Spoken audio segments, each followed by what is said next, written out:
Let's go. I said, you want some people. You want a few people that's hungry. I said, you want some people that's willing to spend the next 20 weeks hungry. Hungry for identity. I told you guys, you need some people that's hungry. I don't know about you, but that team that you threw out there on that damn field, they wasn't hungry. They were satisfied. The Cowboys are an appetizer team. The truth is what it is. If you think last week was bad, if they don't get off their ass and present something better than they did this week, it's going to be a long season. The fans deserve a hell of a lot more. Yup. You need some people. Ain't no party like a cowboy party. What about a Law Nation groove? If you don't like this show, let's go, baby. It's the room fill up. Be sure, and I mean just that, be sure to hit the like, share this content, let a friend or a neighbor know where to go when they want to tune in to Cowboys Sports Talk and beyond. That's including the ice wall. Yup. Come on. Hey. Ho. Hey. Ho. Let's go. Let's get it. Mama said there'll be days. Are you not entertained? Are you not entertained? Just like this. Come on. Appreciate everybody. I thank all of you all for tuning in. It is a pleasure talking to you all, especially about this team and what we need to do to get things going, the solutions that need to be provided, right? Within reasons, right? Within reasons, right? Because you can have a reason, but results are what matter. Shout out to Tom Downey, from Cowboys Report. He got a tweet out there saying that Mike McCarthy took this loss very personally, right? And he's been spending 20 hours at the Star trying to figure out things. And cram works at time, right? And we can talk about, hey, this guy spent 40 hours, you know what I'm saying, doing X, Y, and Z. But at the end of the day, the results are what matter. And I see a lot of Roll Tide fans in the house, man, because we also bring it in for a cup of coffee, which the expectations are for us to sign Rashawn Evans. Y'all call him Razor Evans. That will be a thing for us. He had his stay a real short time, a cup of coffee with the Eagles. That didn't work out for them or for him. And the last season, he played a full season with the Atlanta Falcons. He had 159 combined tackles, 2 sacks, and that's about it. And then the previous year before that, he had about 73 tackles.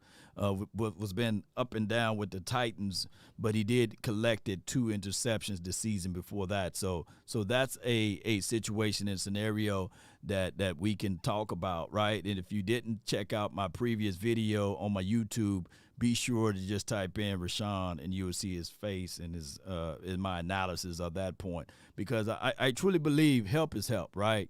And if you can get a linebacker that can come in to help you out in certain areas, that will be a plus for us. I think that we've been voting a linebacker on this team, a true linebacker. We've been taking conversion rates and taking a safety and making them linebackers and taking a linebacker and putting them at edge rusher. And granted, Parsons is a damn good edge rusher. I'm not taking that away from him. But collectively, we need a real linebacker in the mix. LVE will be out for 4 to 6 weeks. I always look at that of, hey, that 4 to 6 weeks going to feel like 7 to 8 weeks because he's going to have to take time to get his legs back, right? He's going to have to take time to get back into the good shape. In 4 to 6 weeks without football, we don't know which version of LVE we going to get. So I'm just looking at it from that perspective, Cowboy Nation. So if we can figure out a way to help this team out in any shape, form, or fashion, this would be a plus for us, right? Now, granted, I get it. Some people going to say, hey, man, he didn't make the Eagles team, man, and they razor blade thin, or they was looking for linebackers this offseason. Well, sometimes you don't fit in certain areas, right? And then I get the other argument that some people will argue and say, if he's good, then why he's on the street, right? So, I mean, all we can do at this point, man, y'all will complain about anything. There's nothing we can do at this point. Nothing we can do but at least try to leave no stone unturned. Let me say this again. Nothing we can do but at least try to leave no stone unturned. Was it crazy for us to get rid of Devin Harper, right? Because he already know the system, philosophy, and the flow of everything, right? But hindsight is always 20/20, right? And I don't even know what was it, Billy Price? I don't know what he's going to be able to do. So all I can say is, ladies and gentlemen, let's try to find some positivity out of it, and let's keep it moving, right? There are some other things we're going to talk about. And I know that, you see in the titleship that it says no dogs.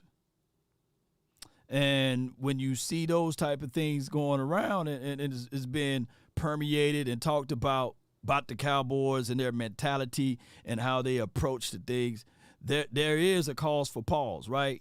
But old folks say this all the time. Not everybody's lying, right? Not everybody's lying. So there's the truth a little bit somewhere in there. And I appreciate y'all so much, man. I thank y'all so much for being part of this. Why y'all talking about Sean Lee? He's gone, man. Sean Lee been done, man. y'all bringing up old stuff. You know what I'm saying? Shout out to Sean Lee. Let me see. Let me know if we're live on all channels. Let me know if you guys can hear me. Let me get a feedback on that. Let me know if you guys are ready to get things going. Somebody said, bring back Keith Brookins, man. You know what I'm saying? Bring back Robert Jones. Not the son, Zay Jones, but bring Robert Jones back. We won a Super Bowl when he was on the team. Yes, indeed. Zach Thomas and them. You know what I'm saying? I see y'all, man. I know it's all love. Shout out to you, Big Duke. Appreciate y'all, man. Patrick, appreciate you. Sean Lee was always injured. I feel you, man. O.J. Howard should have been brought on for a look, not Brait. Okay, I feel you. Bring back Brady James. Appreciate him, man. He's a good follower of the show, and I appreciate Brady for what he do as well. And he still dib and dab in Cowboys community, by the way. But let's listen to my guy, Prime Time for your mind. See, the thing about the 49ers, they have several players out there right now that you know what you're going to get every Sunday. Like, it's several of them that you know what you're going to get. And the quarterback is playing out his mind. And he wasn't even slated to be one of those guys. The Cowboys have guys that's supposed to be dogs. The film no lie. Hey, I need the film no lie. What is that? Hey, you remember when we went to school and the teacher called your name and you said, here? Yeah. I need you to say here. Yeah. Some. Say some. Right, here. Right. You gotta fight back, man. I know that happened sometime in that game because we have a long season, but that was something to behold. What I watched on television the other day. That was wow. And I just felt bad for Dak. I really did. I felt bad for Dak because I think Dak is better than that. And I think he truly, he's going to show that, but I felt bad for him. See, the thing. Man, who agree with Prime, man? Coach Prime. Now, I heard some people in the comments say, hey, but what happened to the organ? What happened to your dogs then? You know what I'm saying? You supposed to have the dogs. But I would say with his program, it's not like he's been in Colorado for 4 or 5 years or even 3 years or 2 years. Just wait on it. Prime going to figure it out. Prime going to get things going in the best way possible. He did my Jackson State the same way. First year, people were saying, hey, we whooped Prime team. And then the next season, they was quiet. They was singing Silent Night, man, So it's one of those things where it takes time, too. It's a program. And programs need to be built so that you can go get your dog in your kennels. You know what I'm saying? You put the dogs in the kennel, and then you release the hounds when it's necessary. So I would say this with the Dallas Cowboys heading into Week 6, which would be very pivotal. This is now turning into, last week was a must-win game from the psyche aspect of it, right? But now you got to jump into this thing and say, you questioning everything. You questioning Mike McCarthy. Now you have your reservations on Dan Quinn. Now we're looking at even Tony Pollard, the way he's playing. He for dog sure will not get a re-up. You know what I'm saying? You can't re him up, right? And now you're questioning. Of course, people been questioning my guy Dak Prescott since the beginning of time. So a lot of people said, hey, it's over with for him, right? Well, he's not playing like he's going to get the re-up if he continue down that pathway. So organically, for those who waiting for Dak Prescott to be gone, just wait. You know what I'm saying? If he continue to be down his pathway, then ladies and gentlemen, he won't be here, and then y'all will be able to complain about the next guy. So, hey, this is like, have you ever read one of those books and it's getting close to the end? It's getting close to the end. Now, the ultimate person that can change this, and I'm talking about the narrative and all of the other stuff, would be the coaching staff, Tony Pollard himself, the defense themselves, and the Dallas Cowboys. They got to embrace the villain. They do. They got to accept that, you know what I'm saying, for what it is. And I think that the lovely Ashley, she spoke upon these things. We can't be looking. We can't be looking to get grace and mercy from the outside. They don't like us. We are so divided as a nation that even Cowboy fans don't like Cowboy fans. Let that sink in. Because the narrative is that we are the only team that's been on this drought. We are the only team that's not successful in the last 27 years. There are other teams out there. Law, do you have any truth to this? Do you ever hear anybody else talking about these teams that's on this list? Teams with longer championship droughts than the Cowboys, because the name of the game is winning the ring. The name of the game is winning it all. It doesn't matter if you've been to the Super Bowl. Nobody in their right mind, right, is going to say, hey, I would rather go to the Super Bowl to lose, to have that feeling, to be laid out on the ground, stretched out like Family Guy, right? No, but they don't talk about these teams. There's somebody in the comment section right now that's a diehard Lions fan talking about us. There's a diehard Bills Mafia fan talking about us. Raiders talking about us. The Chicago Bears, the Washington team, the doggone Minnesota Vikings, the Chargers, the doggone Cleveland Browns, Miami Dolphins, 49ers fans. Cards, 75 years.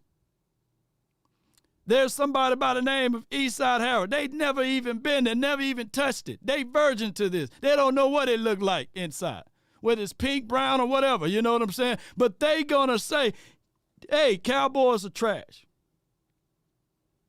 Cowboys are trash. Cowboys are trash. The 4-letter, the 3-letter networks are gonna talk about us like we the only team that lose on Sunday. Let me repeat, they're going to talk about us like we are the only team that's going to lose in this particular year. Let that sink in. So when the lovely Ashley quarterback you like, it doesn't matter if it's a wide receiver that plays for your former team. The rule is the rule, the standard is the standard. My issue is this constant moving goalpost when it comes to the Dallas Cowboys. It's the way that they're covered, it's the way that they're talked about, it's the way that they're disrespected. I didn't see half the people who were up in arms about Zach Wilson being called trash on Sunday Night Football by Rodney Harrison. I didn't see half those people come to Dak Prescott's defense. That's somebody who, yes, is a former player, but is now an analyst, is now on a show that has NBC Sports on his mic flag. I don't care if you're reporting from NBC San Francisco, NBC underwater, NBC in a Cowboys, and it's Dak Prescott. I'm tired of it. It's whack. I'm over it. So she tired of it. You know what I'm saying? And we all tired of it. We want to win. I said in this right here, the Cowboys should fully embrace the role of being the villain. We as a team are the most hated, and the media tends to suck up. They will suck up talking about a player when they know that they're about to interview that player. They will suck up. They will suck up to that player. Man, they will suck up to that player. Then they'll turn around and stick the knives in the back. They would doggone criticize that player down to the nub. A little later on.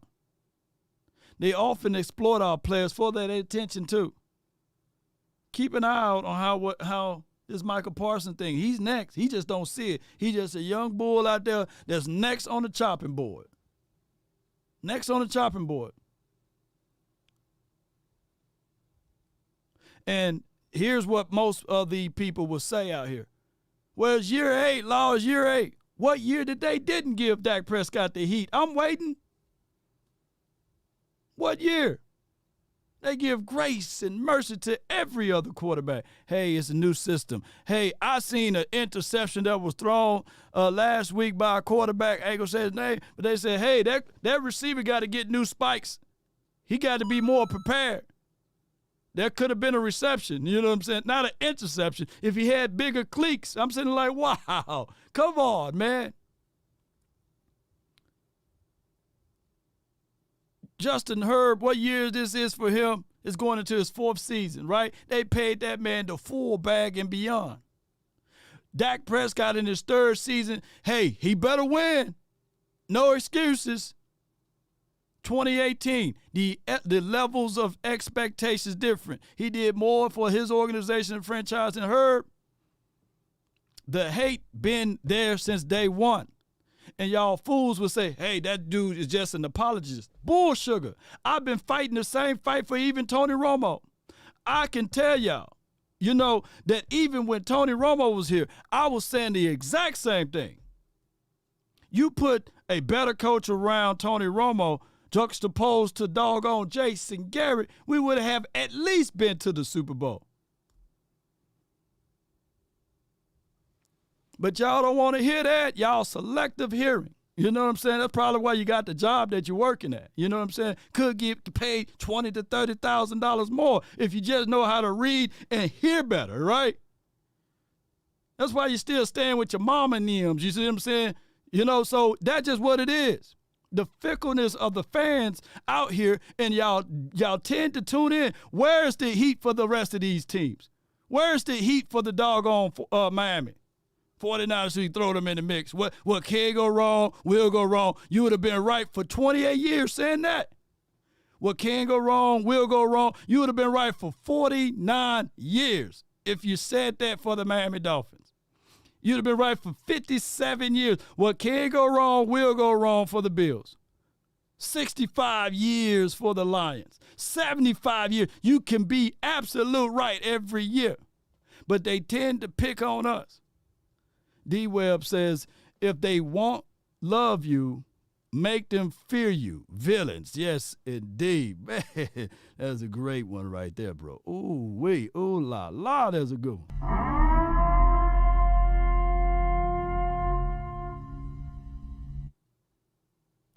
Yes, indeed. Henderson says, Law, whenever we play against the 49ers, they have max protection. With our offensive line, we can use extra linemen, jumbo line, pretty appreciate you for that, or 2 tight ends. Dak has to have at least 3 seconds to scan the field. Depending on the routes and the concepts of the routes or what have you, yes, you are right. You are right. You got to have max protection for that. Yes, indeed. It is what it is. And on top of that, ladies and gentlemen, there is a situation and scenario that I like the way Fred Warner broke it down. And let me see if I can pull this up right quick. Appreciate y'all. And he said himself he was a Cowboy fan growing up, right? So here it is right here. Sackaroonie, I had to wrangle him down.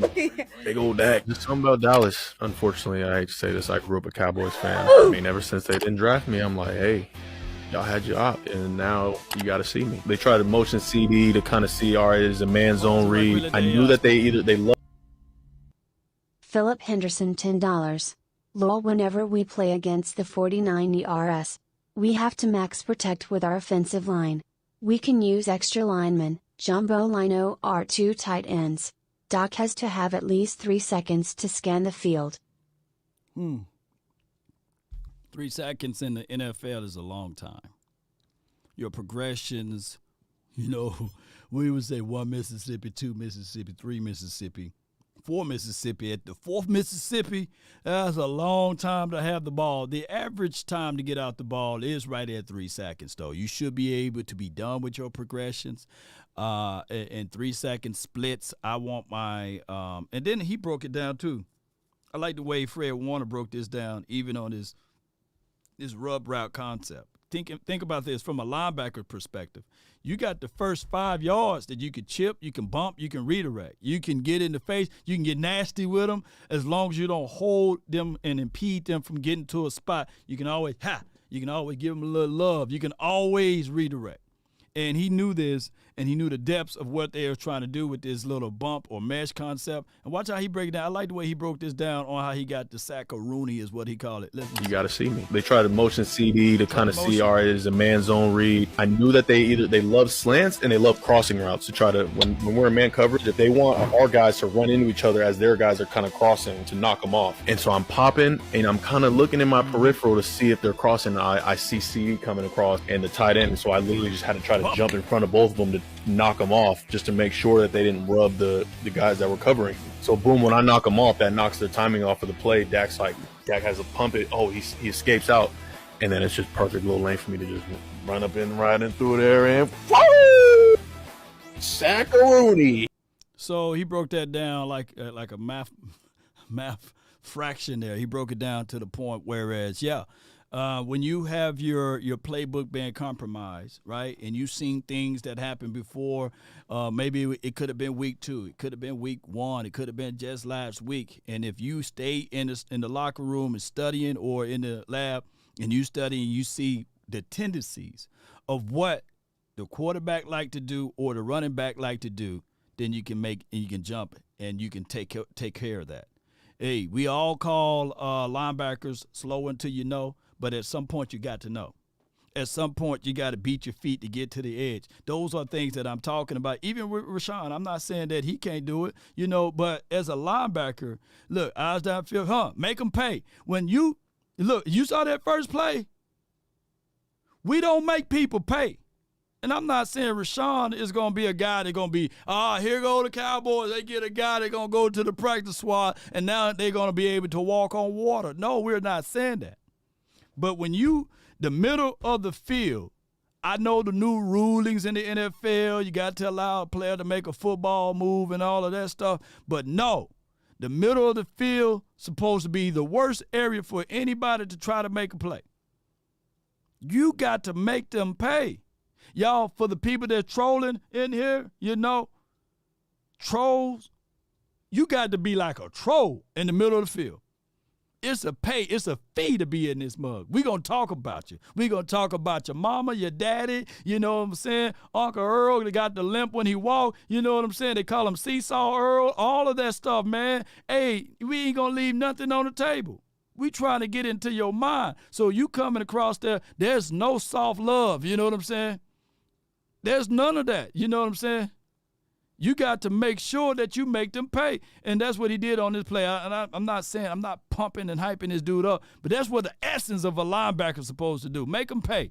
So when coach say, hey, we're going to run a flag route on the edge because you no longer catching balls that's going in the middle of the hook, then that's how you being able to navigate that. You got to be able to shed and disengage and get off of your blocks and things like that and get upfield and make them pay. You can't we can't have this mentality to say that we going to be dogs, right? Row, row, row. And then, have you ever seen this video? I wish I'd have been able to pump this video up. There's a video on Instagram or TikTok. It's a viral video. You got 2 dogs. The gate is there. And they barking at each other. Roof, roof, roof, roof, roof, roof. They're barking at each other. Then the owner pressed the gate to open the gate up. The gate pulls back. And the 2 dogs see each other and they say, hey, man, we wasn't about that life, man. We were just having a conversation. They walk off. There's no gate right there. You're supposed to be the dog. Fight. Don't be doing all of this talking and what you gonna do and that you been there, you done that. You know what I'm saying? You're gonna beat it up and all of this stuff. But then when it's time to fight, you fold up like a lawn chair. Attack. Yeah. Seabass said he seen that video. Both of them dogs like, man, we ain't about that life. Come on, man. Be that dog that's willing to say, okay, all right, you may be 2-3 times bigger than me, and we're going to make something happen. We're going to make something shake today. You know what I'm saying? Because I heard what you've been talking about. You took my kibbles and bits. You know what I'm saying? You took my kibbles and bits. I need a dog that's mad because his kibbles and bits are gone. And speaking of that, this is what the Cowboys need to do. You know what I'm saying? I don't think that the Cowboys will do, but this is what they need to do. They need to have that mindset that it's us versus them. It's us versus the world. Alvo says, I appreciate it. Michael said next time it's personal. Yeah. I'm mad at my dog for that. It's like that gate opening up. You know what I'm saying? The gate open up. Hey, man, all right, man, next time I get you. Next time it's personal. No, it's now. The time is now. Hey, did y'all hear the coach said cease everything? Did y'all hear that? Coach said cease everything. And when they come in and seize everything, they taking everything. You know what I'm saying? They ain't going to say, hey, we're going to leave a little bit so we can come back next time. You know what I'm saying? They taking all your stuff, especially the FBI. When they come in, FBI, open up! Hey, you got your kilos, you sitting on keys and everything. You think they're going to say, all right, we're going to leave a brick here. You know what I'm saying? What my guy said on a Man Apart, you think you're a man because you move a key here and there? You thought that was weight in that piece of a real man move. You know what I'm saying? You know what I'm saying? 50 metric tons of them. You know what I'm saying? Who remember that movie? He said, my guy was saying, oh, you think you a man because you move a key here and there. And you thought that was weight? You thought that was weight?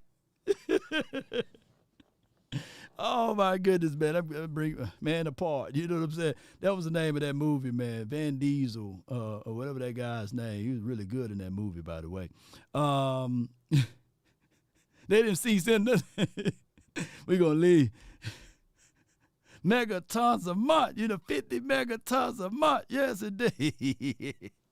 All right, man. So here, let's beat up on Dak a little bit more. Then let's beat up on him because this is what the 3-letter network will say every single time they can. Talked. And here he is talking about Dak Prescott and whether or not he can lead them to a Super Bowl. Do we have that quarterback? Let me be very affirmative. I completely believe that we have the quarterback that can take us where we want to go. Dak Prescott is a quarterback that can get us to the Super Bowl. I think the Cowboys have no choice but to part ways with Dak Prescott after the season if they don't make it to the Super Bowl. Wow. It's that simple. Super Bowl or bust with Dak Prescott. Because, Chris. All right, so Super Bowl or bust with Dak Prescott. Let me pull this up one more time. You know what I'm saying? Now, let me point out this right here. Granted, this is not me pillow softening this thing up for Rain Dakota Prescott. You know what I'm saying? No, I truly believe that I want to win a Super Bowl every year. That's the level of expectation we must have, right? Shoot, what we playing for? I'm not playing for, hey, I want us to be the leading stat numbers for week 4 and week 5. No, I'm playing to win it all, right? But when we start talking about remuneration of money, can somebody point out the teams that got quarterbacks that got more money than the quarterback that's playing for the Cowboys? I can see the Bengals got more money. You know what I'm saying? They paying their quarterback more money. Well, the Jets, we're going to exclude them because their quarterback got hurt. Vikings, he's getting more money than our quarterback. Okay, all right. So there should be Super Bowl or bust for them. The Cleveland Browns, 58 years in waiting. It should be Super Bowl or bust for them because that dude got $250 million, man. Don't y'all know what $250 million is? That's a lot of money. Oh, excuse me. The Chargers, the Bolts, they should be able to get a Super Bowl. It should be Super Bowl or bust for them, right? That team down there at the bottom, the Cardinals, it should be Super Bowl or bust for them. It should be Super Bowl or bust. Or bust for the Bills. They paying that man a lot of money. They need to have the results. There's two things.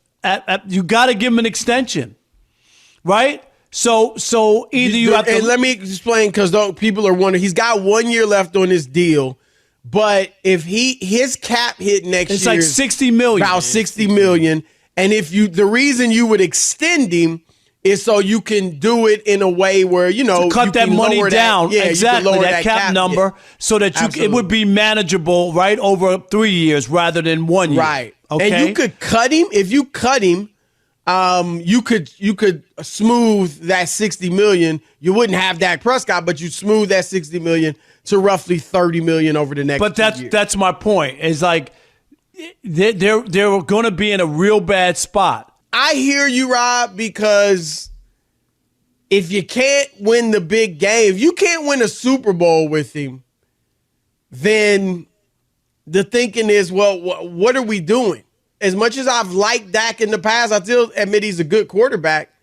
I don't think, Rob, he can lead a team to the Super Bowl because he just has struggled too much in big games. Now, I think if everything is perfect around him, put the San Francisco 49ers around him, maybe. I don't think he throws it as well and as with much precision as Brock Purdy. Mm-hmm. But Dak, I think, Rob, is the type of quarterback. I've always said he's a game manager who can make big plays. Now he's a game manager and he's not making a ton of big plays anymore. And with that type of quarterback, I think I need an awesome receiving core, an awesome run game, and an awesome defense. Give me that, and Dak might be able to lead me to a Super Bowl. Those are two things that can be true. And those are great observation from the Odd Couple. And let me share their podcast and their information. Objectively speaking, he said they need an awesome running back and an awesome receiving core. Now, we do have Brandon Cooks. We do have Dangerous Lamb. We do have Michael Gallup, who's getting paid $60 million himself, right, over a stretch of years. And I think that they already tinkered around and played around with his contract. And we got Jalen Tolbert in the shadows, right, waiting to get on the field. But he can't get on the field because of Michael Gallup is playing so awesome that he can't get out there on the field, right? And then we have Tony Pollard, who's getting paid $11 million on a prove-it deal. So in order for Dak Prescott to change the mind and to change the narrative of this, because he said that he considered Dak Prescott a game manager, but need those type of things, but we're not getting those type of things from those categories, right? So there's like a conundrum, right? So my thing is if you cut them at the end of the year and you probably eat about $35 to $36 million of it, you're going to go ahead and take the $60 million cap hit from the front end of it, but at least on the back end you can absorb some of that. But now my thing is, ladies and gentlemen, who do you get to play in that role? Who do you else get to fill into that voided spot? Because what most people are forgetting, the dark ages of the quarterback. And here's the other podcast that we're going to kick on, and then we go into match. Aikman to Romo. We forget Aikman to Romo. We forget those years because we went Romo to Dak. And we forget all those, throw them out there. Quincy Carter and Hutchinson and Drew Bledsoe and Vinny Testaverde and Kitna. Go through the list of all the guys. Ryan Leaf, right. You go through that because we don't have that in our minds of that's quarterback hell that some franchises have been in for almost their entire existence. And you. Can y'all hear that audio? Appreciate you, Big. Big Rig Roller, Law Beers. Appreciate you, bro. Appreciate you. Can y'all hear that? Let me rewind just in case we didn't hear that. We forget Aikman to Romo. We forget those years because we went Romo to Dak. And we forget all those, throw them out there. Quincy Carter and Hutchinson and Drew Bledsoe and Vinny Testaverde and Kitna. Go through the list of all the guys. Ryan Leaf, right. You go through that because we don't have that in our minds of that's quarterback hell that some franchises have been in for almost their entire existence. and you have a guy that you think you can win with, and yet he's gotten you to the playoffs, but kind of like Jason Garrett, he hasn't gotten you over the hump. All right. And that's very measured Kool-Aid, as my guy boss would say. Hey, Camel says, Camel Toe. Wait a minute. Please tell me you're a female, man. Camel Toe Harris, 69. Oh, my goodness, man. All right. So Camel Toe says we in quarterback hell now. All right, so I would say this. All I can think of is Ricky Smiley now. You know, pause on the name. You know what I'm saying? Pause on the name. Shout out to Ricky Smiley, though. You know what I'm saying? He said we in quarterback hell now. Or one can say quarterback purgatory, right? It's neither heaven nor hell. You're in the middle spot. You know, that's what I looked at with Jason Garrett. We neither heaven nor hell. You know what I'm saying? Oh, my goodness, man. All right, so let's listen to the rest of this audio, man. Oh, my God. Hey, man, I'm going to have to stop, man, reading these comments. That's what it is, man. The show would have been like 30 to 40 minutes shorter if I stopped reading comments. You know what I'm saying? All I can think of, man, is Ricky Smiley. He had a series, man. Ricky Smiley, one of the funniest guys on this planet. And Ricky Smiley, man, y'all good? Y'all had nowhere to go? Okay, good. Ricky Smiley used to sing, she got that camel toe, McDonald's sign, upside down. You know what I'm saying? Oh, Ricky Smiley, man, she got that camel toe, McDonald's sign, upside down. That doggone Ricky Smiley, man. That's all I can think of now. You know, Camel Toe and Ricky Smiley. And from that dude or that female, whoever that is, got Camel Toe 69 for your mind. That's a crazy YouTube username, man. You messed me up now. And I do have to wonder, at what point do you look at this and say, do we keep reinvesting in this, which is in its 8th year? If it doesn't work this year, it goes into year 9 next year. At what point do you have to look at it and say, we have to try something else? And you go, well, it's not Dak's fault. He's good enough to win with. Okay, then what's the problem? Is it coaching? Because he's gotten another head coach in here, and it's still not working. Is it the play caller? Is it the play caller? Because they changed that. One, right. They changed the offense. Is it the pieces around? Now, technically, we kept 70% of the plays. That's why my guy, Fred Warner, was like, shoot, I know what route concept that they like to run, right? Far as the coaching staff, we can't judge this before it's all said and done. This is week 5, so this is why I put this in the category of week knee jerk, right? Because when we gave Mike McCarthy the full reins of the season, right, outside of the pandemic, year 2020. He's given us 12-5, 12-5, right? We haven't did that in the previous regime. So before we throw this baby out with the bathwater, we can't judge this team by week 5 results. Now, we can forecast and say these are the things that's about to happen, that we're going to lose week 1 of the playoff, we're going to be out again, and what to do with Dak Prescott. But for right now, it's too soon. Around him, because he had Amari Cooper. He left. They now have CeeDee Lamb. They've brought in different pieces around him, different running back. Is it he needs a better defense? We thought that that's what he's been given the last couple of seasons. So at what point do you have to sit here and look at it and say, we've changed as much as we probably can realistically around him? What if he just doesn't have the game to get? Because, again, and I was thinking about, we talked about this in pre-show.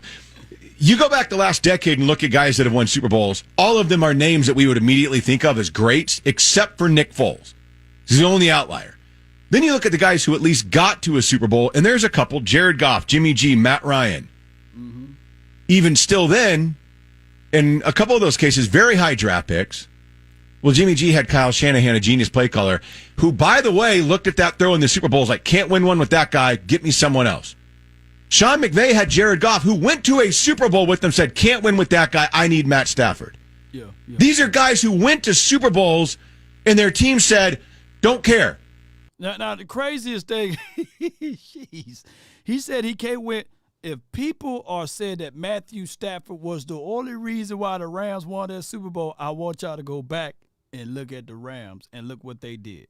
And I want y'all to contextualize this. Who's better quarterback now? Matthew Stafford or Jared Goff? You know what I'm saying? Hey, who's better now? You know what I'm saying? Hey, how you like those marbles, huh? You know? So you can't be knee-jerky. And on top of that, the Rams had the number 1 defense the year they won the Super Bowl. For those who not aware of games, they got blown out. Let me whisper. They got blown out by the 49ers that year, 31-10. They got swept. The Rams got swept by the 49ers that year. Sean McVay is 1-8 versus Kyle Shanahan. All time. Head-to-head matchup. I'm only whispering so the haters can't hear this. It took a dropped interception from the 49ers to not go to that Super Bowl. Sean McVay would have been 0-9, even with the number 1 defense. I digress. Get rid of him. Let's find someone else. It is amazing that it hasn't changed that culture here in Dallas, because I think they're afraid of what they've seen when you don't have a surefire replacement for a guy. Because San Francisco thought it was going to be Trey Lance, then had to go back to Jimmy Garoppolo. He gets hurt, and then the only option they have is this 7th round pick, the last pick of the draft, and they said, well, we don't have another option. And now it looks like he's on the fast track of doing just what you can't do here with Dak in the last 8 years. Man, he ain't lying. Woo. Life like this, I wish raindrops would fall. And literally, Dak Prescott named his rain, so it is like a double entendre. You know what I'm saying? Raindrops, you need to drop the ball into the hands of the receivers, right? Life like this, I wish raindrops will fall. Yes, indeed. I'm glad that I talked to this about like last year, 2 years ago. My brother was on the record saying that, hey, if you put Prescott in the 49ers system, they would have had a Super Bowl, right? So I get it, right? Jimmy Garoppolo is Jimmy Garoppolo. But can we all agree to even disagree? But can we agree that Kyle Shanahan is a damn good coach? Can we just agree to that? Come on, man. Who's out here saying that he's trash? Can somebody find that person? You find that man. You find that person that think Kyle Shanahan is trash. You think Kyle Shanahan's system is terrible, you know. That team right there is a damn good team, man. They good. They are good. They good, man. It took a miracle, you know what I'm saying, for the Rams to beat them when that team won the Super Bowl. It took a miracle. It took maybe that safety got paid under the table because the ball, Matthew Stafford said, I don't want to be great. For the love of Allah, you know what I'm saying? He threw the ball basically blindfolded, you know what I'm saying? And it hit Tart in the hand, and he said, it's too sweet, let me drop it. I'm supposed to be Tart. You know what I'm saying? And he dropped it. That team good, man. And I hate it because they're the 49ers. I hate it. I can't stand the 49ers. Same system got the Broncos back-to-back Super Bowls, and it worked. Yes, indeed. It worked for those boys, you know. Let's listen to the finishing parts of this part right here. Fast track. Yeah. So you have to take those chances. But, okay, is it trading everything you have to try to get Caleb Williams? Is that the answer? Where you just go, okay, it's 3 first-round picks and a couple of whatevers. Because San Francisco did that. Because we think we have the pieces in place around him. And, of course, Trey Lance didn't work. And it didn't matter. They didn't miss a beat. That's what I'm saying. They did that. It didn't work. And they're still in the position to say, oh, that didn't matter because we keep trying to make sure that that position is what we look for and we just picked them. Okay, you know what? And then that's why I think everyone always says with the Cowboys, just pick a quarterback. It's the 5th, 6th rounder, and if there's a guy, you never know what you're going to get. They did. You never know. Life is like a box of chocolate. But let me know if y'all seen the 49ers up here. Let me know if they on this list too, by the way. Let me know, man. I can't find them, man. Can y'all point out the Niners somewhere? You know, I just need to know, you know what I'm saying? Because we gonna say Kyle Shanahan is a damn good coach, right? Right. But even him, it's difficult, baby. How long Kyle Shanahan been there too now? You know what I'm saying? So what's good for the goose, and old folks say good for the gander. I may be looking in the wrong spots. I may be looking in the wrong spots, but that let y'all know that it ain't easy, baby. You know what I'm saying? Come on, man. They up there? No, man, they can't be up there, man. Come on, man. I can't see the 49ers. They're not on this list, you know. Maybe it's in another multiverse, man. They had for sure got multiple Super Bowls up there, man. Come on, man. He's been there since 2017, okay? And how many years that is, JT? How many years that is? From 17 to now. Is that how many years? Because my math is off, man. They say I can't count, man. You know what I'm saying? Can somebody tell me the math on that? You know what I'm saying? So this should be, instead of the media pointing at us, this should be Super Bowl or bust for them. You know, it should be no excuses. It should be absolutely. They got the better team. They got the #1 offense. They got #1 defense. Man, they got Fred Warner. You know what I'm saying? Make doggone Ray Lewis look sick. You know, they got Brock Purdy, who never lost a game that he started. There should be no excuses at all. JB2 says 6 years going on 7. Maybe 7 is the year of completion. You know what I'm saying? Maybe that's the situation. The same thing with Dak. Yeah. 4th round compensatory pick. You know, we have our quarterback, Romo. Well, let's just give it a shot. And Romo was undrafted. And you found a guy that is really good in the regular season, but can't get you over the hump to even get there. But it is fascinating to think what those other franchises did. Jimmy Garoppolo got you to a Super Bowl, and they said, nope. Yeah. And then the Patriots shut down the Rams and Goff, and they said, okay, I got to move on from this guy. I'm not going to win one with him. I believe that in an alternate universe, right, it may be Earth 12 or Earth 13 or something like that, that in the last 27 to 28 years, there's that version of Cowboys, right? Going to the Super Bowl to lose, right? Like the Buffalo Bills. Like, who want to be the Buffalo Bills back in the early, late 80s and 90s, right? Boy, I love losing Super Bowl. I think that there's a narrative that, hey, that team can make it to the Super Bowl, but they can't win it all. You know what I'm saying? that team just can't win it. What can go wrong will go wrong. It's somewhere on Earth 12 or maybe Earth 13 that there's the same hate, there's the same vicious hate that's pouring out of the skies from the 4-letter, 3-letter network, because you got to win the Super Bowl. You got to, you know what I'm saying? So that's the reality and the harsh reality of it, ladies and gentlemen, if you rooting for the Cowboys. I'm telling y'all, you got to embrace the villain mindset, you know, because they say, well, the villain always lose. Well, damn it, at least you know they coming, and you know they ain't finna be soft with you. So the Cowboys got to embrace the villain approach. Let me see if they had any more to say. And then they went out and got a guy and won one with him. And so to me it goes, if you don't think you have a Mahomes, Brady, Wilson level. Wait, you can't use Wilson anymore. I said you want some people. You want a few people. You know, you can't use Wilson. Come on. Quarterback. Then you got to find that up-and-coming genius-level play caller, a la Kyle Shanahan, Sean McVay, maybe Mike McDaniel in Miami.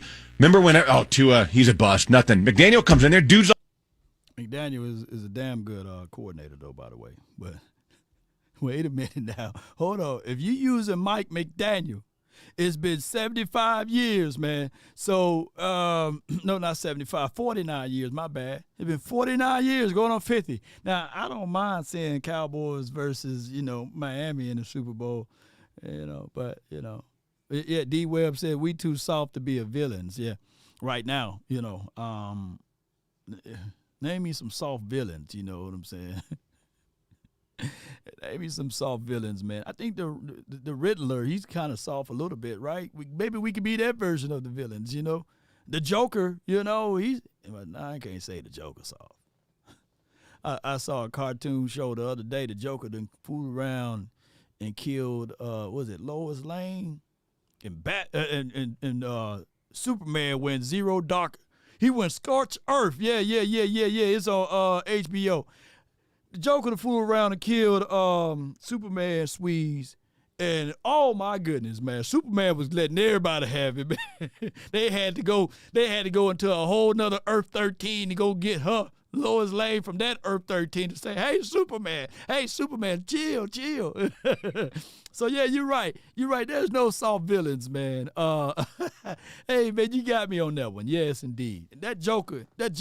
And then as he was getting beat up, he was laughing the whole time. He getting beat all in the face. Joker was like, y'all need to go watch that cartoon. I disagree about Dak being bad in the playoff. 2016, lost to the Green Bay because of the defense. In 2018, lost versus the Rams because of the run defense. 2021 and 2022, Dak fought with the 49ers. I think it's just the 49ers. This is from my guy, Anson Rock. Appreciate you. Yeah. 2021, I think Dak he scored a rushing touchdown in that game.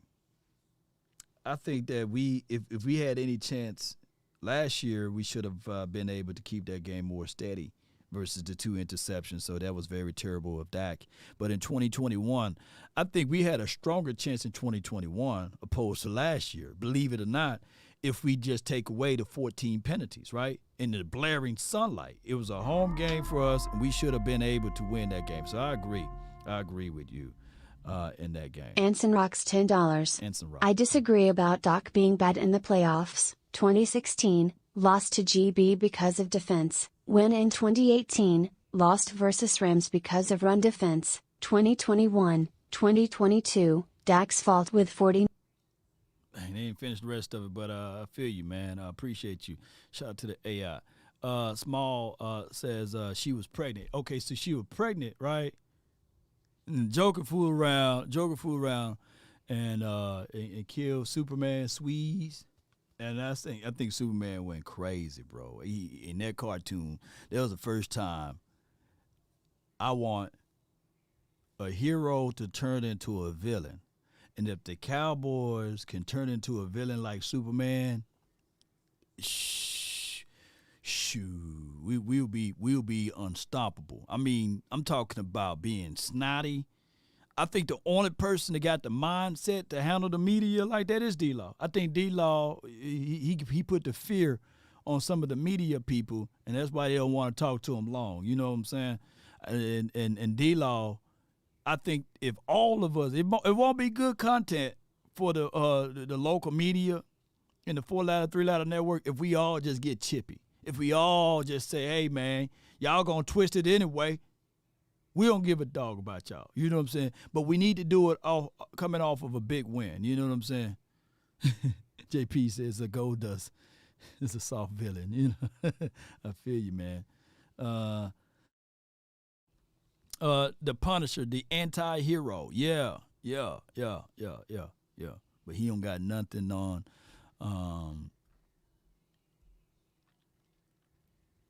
He don't have nothing on Superman. But if you want to use like the villain approach, sometimes your hero can't be perceived to be the villain, right? Like, for example, is John Wick really a hero or a villain? You know what I'm saying? Because all they did was kill the man dog, man. Come on, man. So he took it personal. He was a revengeance guy, right? So, yeah, you could be, just dog nasty with it. The Equalizer, It comes out, that my guy, y'all should have seen the movie, Denzel Washington, he was being a hero, but he was just trying to get the man pensions funds back, man. You know what I'm saying? And he gave them options, you know what I'm saying? on Equalizer 3. But on all of the Equalizers, he was a hero villain. You know what I'm saying?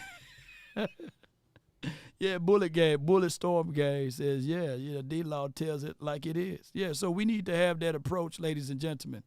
Thanos was technically a hero, you know what I'm saying, to some, right? He was trying to squeeze down the overpopulations of the galaxy. But he killed some good people and he killed some bad people at the same time, Thanos. Or John Q, Clint Eastwood, oh yeah, Clint Eastwood. Ooh, man, D-Web, man, you taking us all the way back. Jigsaw, yes, indeed. If you look at what the reasons why they do a certain thing, I just don't see the evil. Guess my bad.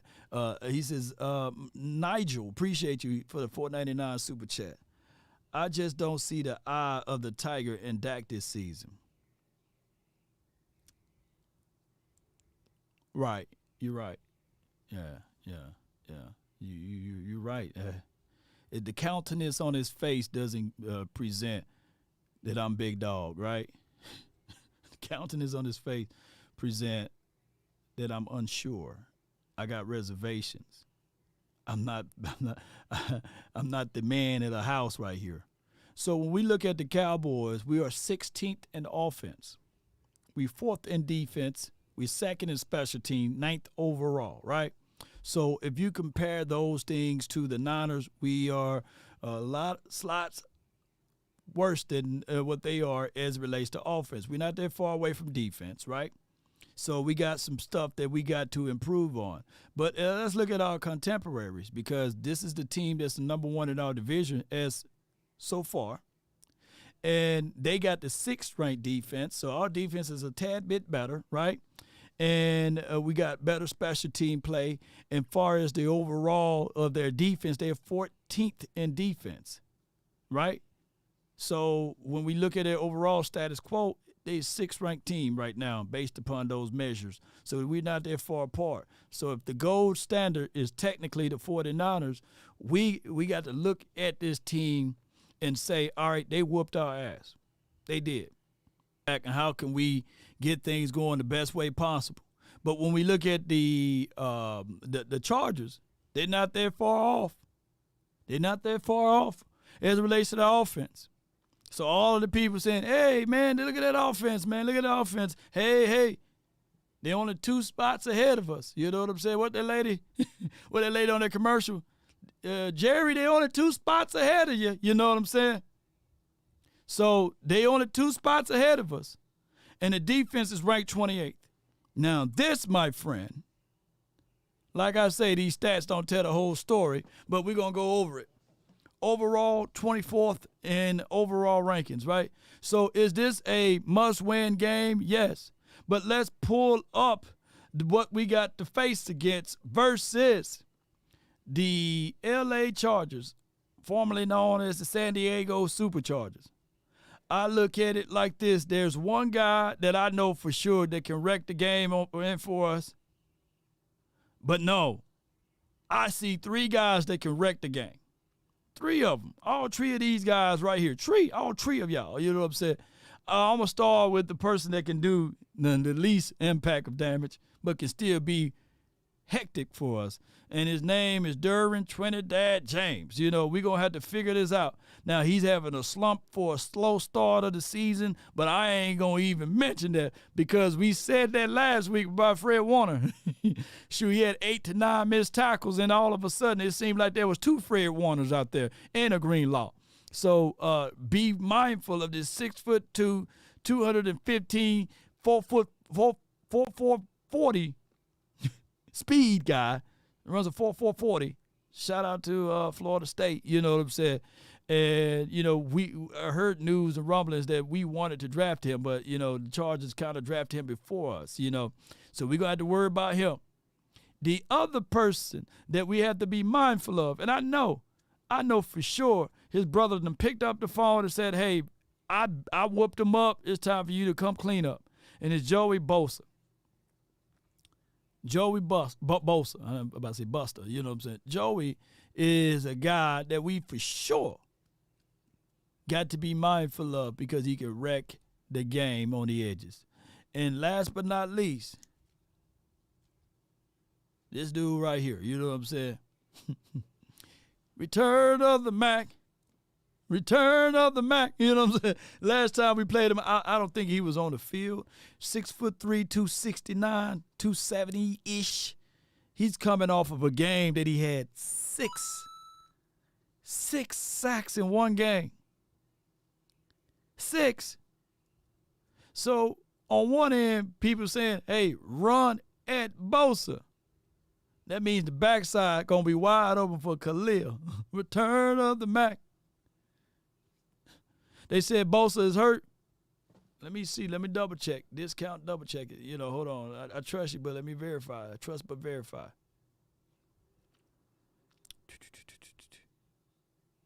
I ain't trusting them. I'm definitely not trusting those boys. Oh, no.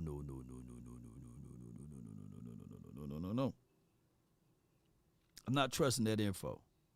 I'm not trusting. It's still, and here's the good thing about that. As I'm reading over here, I'm reading. I'm seeing on this injury report, Bosa, Derwin James, Austin Eckler. One thing I can tell you, I did hear news about Austin Eckler being able to, he's going to come back to play Monday night. Bosa and Derwin James, by it being a game on Monday, and they coming off of their bye, and they don't have to give you the official report of who going to play until Friday and Saturday, I don't trust any reports right now. Everybody the ops right here. You know, everybody ops. Because they're going to try, because here's how it goes. We know that here's how Monday goes. Monday, treatment day. Tuesday, off day. Wednesday, first day of install. They do shallow installs, light installs. Thursday, they do planning. They do breakdowns. They do matchups or what have you. Friday, they do light tape matchups. They go over the injury report, and then Saturday is kind of like relaxing into that mind state, and then they go over a few other things.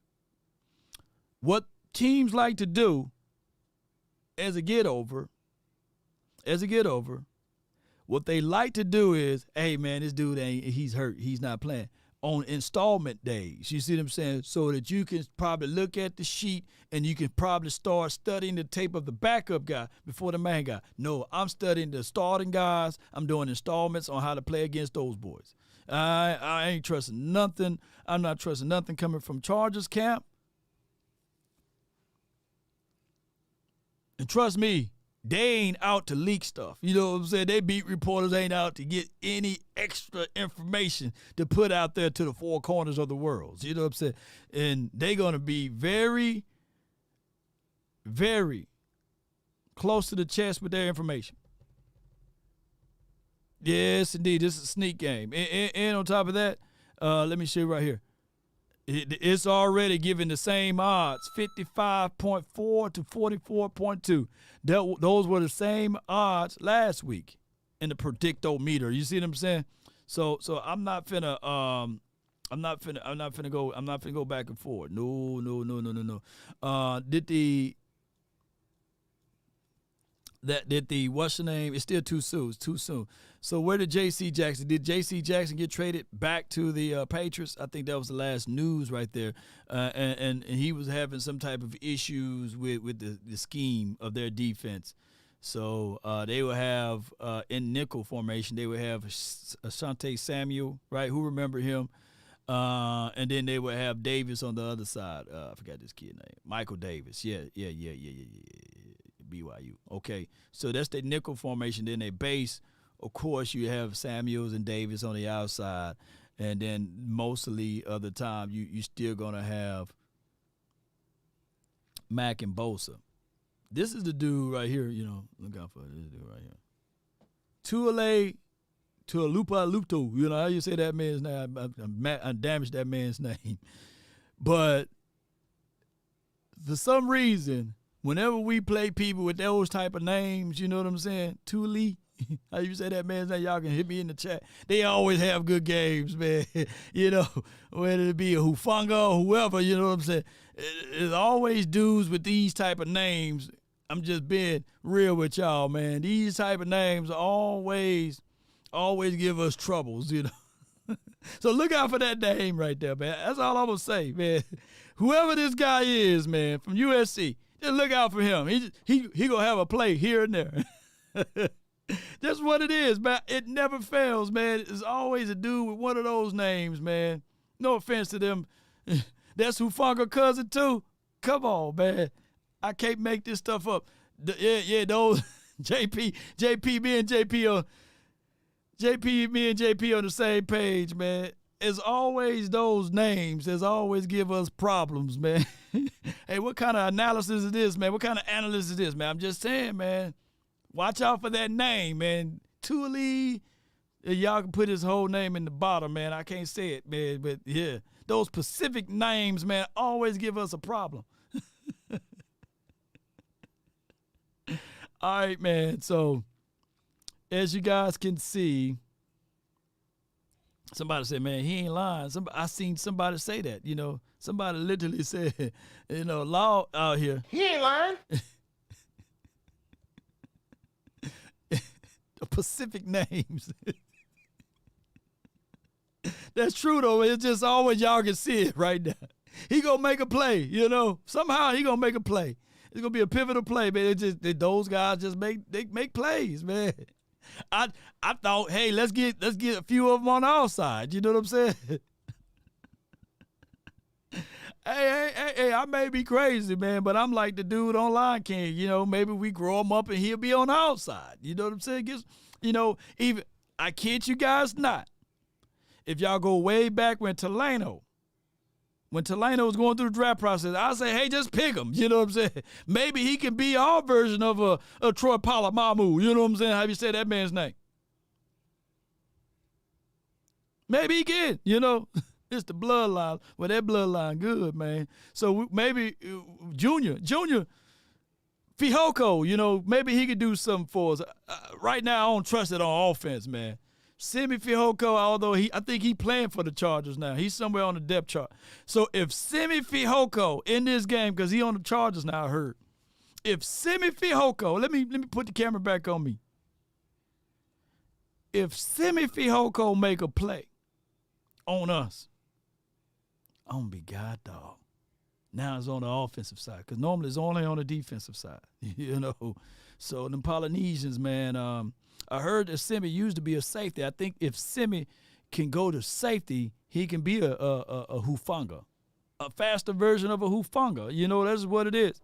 So hopefully, man, Junior Fihoko could be that guy for us next year, because he's been a healthy scratch every game this year.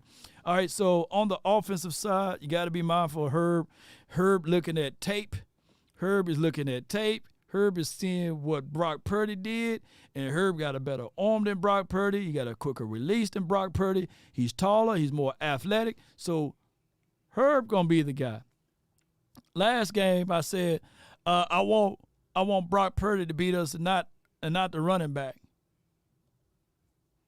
Well, I will say this. I'm not going to say I want a quarterback to ever beat us again. All right. So I want Austin Eckler to figure out a way to try to beat us, because he's supposed to be back and leave Herb alone. You know what I'm saying? Because he's looking for revenge. He looking for revenge from what we did to him last time. I think he threw 2 interceptions. And this guy right here, TCU's kid, he better watch out for him. This should be a prime game for him. Palmer, speed guy on the outside. Got to watch the speed right here. And Allen been king slot guy for them. Allen been king slot guy for them. I'm not even paying attention to none of this right here, because last week we did that and we got the clamps put on us, and we thought that we were being able to eat because of the porous offensive line and prowl on Rashawn Slater, who we didn't draft because we drafted Parsons instead. Y'all can revisit that. You know, I would rather have Parsons than Slater. But what I don't want is to make this about Parsons versus Slater. I don't want to make this about Parsons versus Slater. I don't want to make this about Parsons versus Slater. I don't want to make this about Parson versus Slater. I don't want. I'm gonna keep saying it so y'all. I'm like Dr. Umar over here. Say the same thing multiple times. I don't want to make this about Parson versus Slater.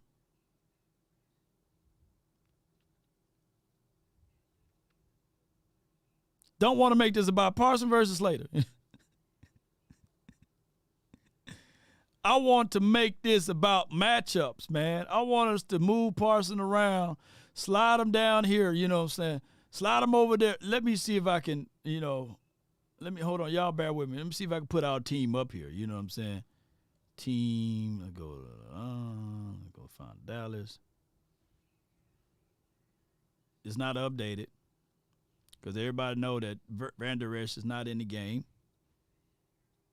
I got Bell, Clark. Y'all check back with me tomorrow and see who gonna be inside the middle right here. That's gonna be the major thing. That's gonna be the major thing.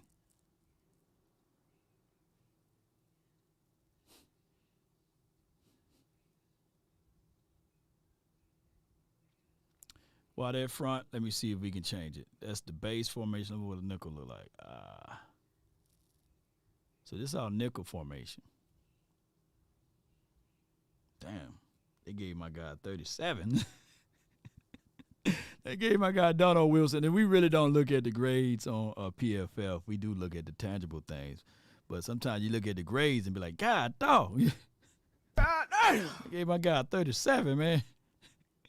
I like my guy Vacha Lombardi. He said, man, they give you 50 for putting your name on the test. You know what I'm saying? Yeah, dog. Let me see what they talking about, man. What they grading this brother? They give him a 28 on run defense. I don't know if we can argue that. And they give him a 62 in coverage. Dang. Anybody gonna send their grades in? Oh my gosh, man. Let's get this phone line cooking, man. Oh my goodness, man. All right, so I want Wanye in, by the way. I think, to me personally, yeah, who are they polling? Yeah, who are they polling? You know what I'm saying? But who want to refute? Who want to refute? Who want to say, hey man, nah, man, Donald playing great, man. Right now, man. Sheesh. All right, so shout out to my guy Dono, man. But me personally, I think Wanye should get in that spot, and then you should rotate Dono in until he 100% healthy. Right, I'm waiting for them to update that too. Let's go, man. Appreciate y'all. One love to y'all, man. I want to know y'all thoughts now at this point. Let's go. I did the first 10. We lock it. So we're going to do the first 15 today. I think I got enough time. Call my phone, hit my line. Only ones who down for 657-390-7391.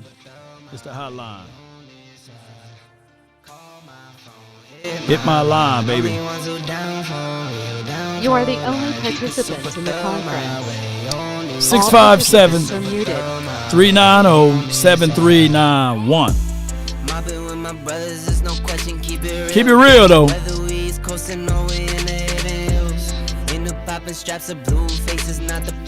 Yeah. Heard you calling bluffs, I show and prove it is for real. Son of God, not a son of Sam. Yeah, they gave Curse a 46, so 46 rankings or ratings is not that great either. He's the lowest ranking guy on the team right now. Him and Clark. But it's all good, man. I really don't go off the grades though, by the way,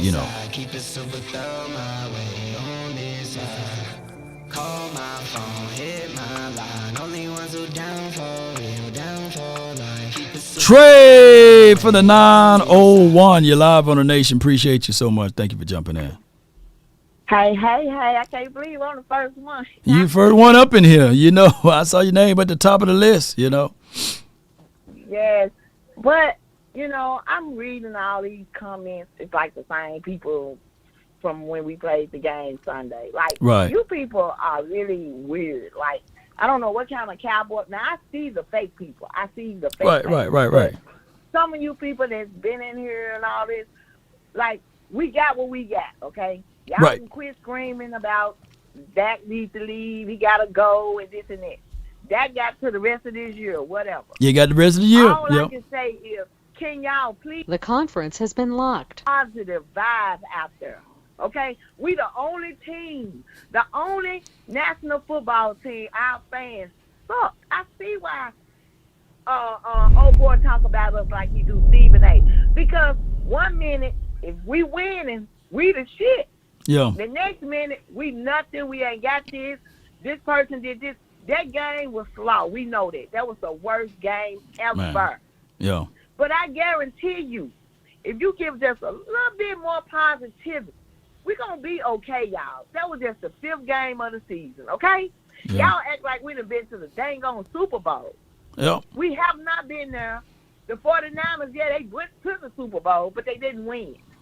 The Eagles, they went to the Super Bowl last year, but they didn't make it out, okay? Didn't make it out, So yeah. my thing of it is, y'all need to stop this.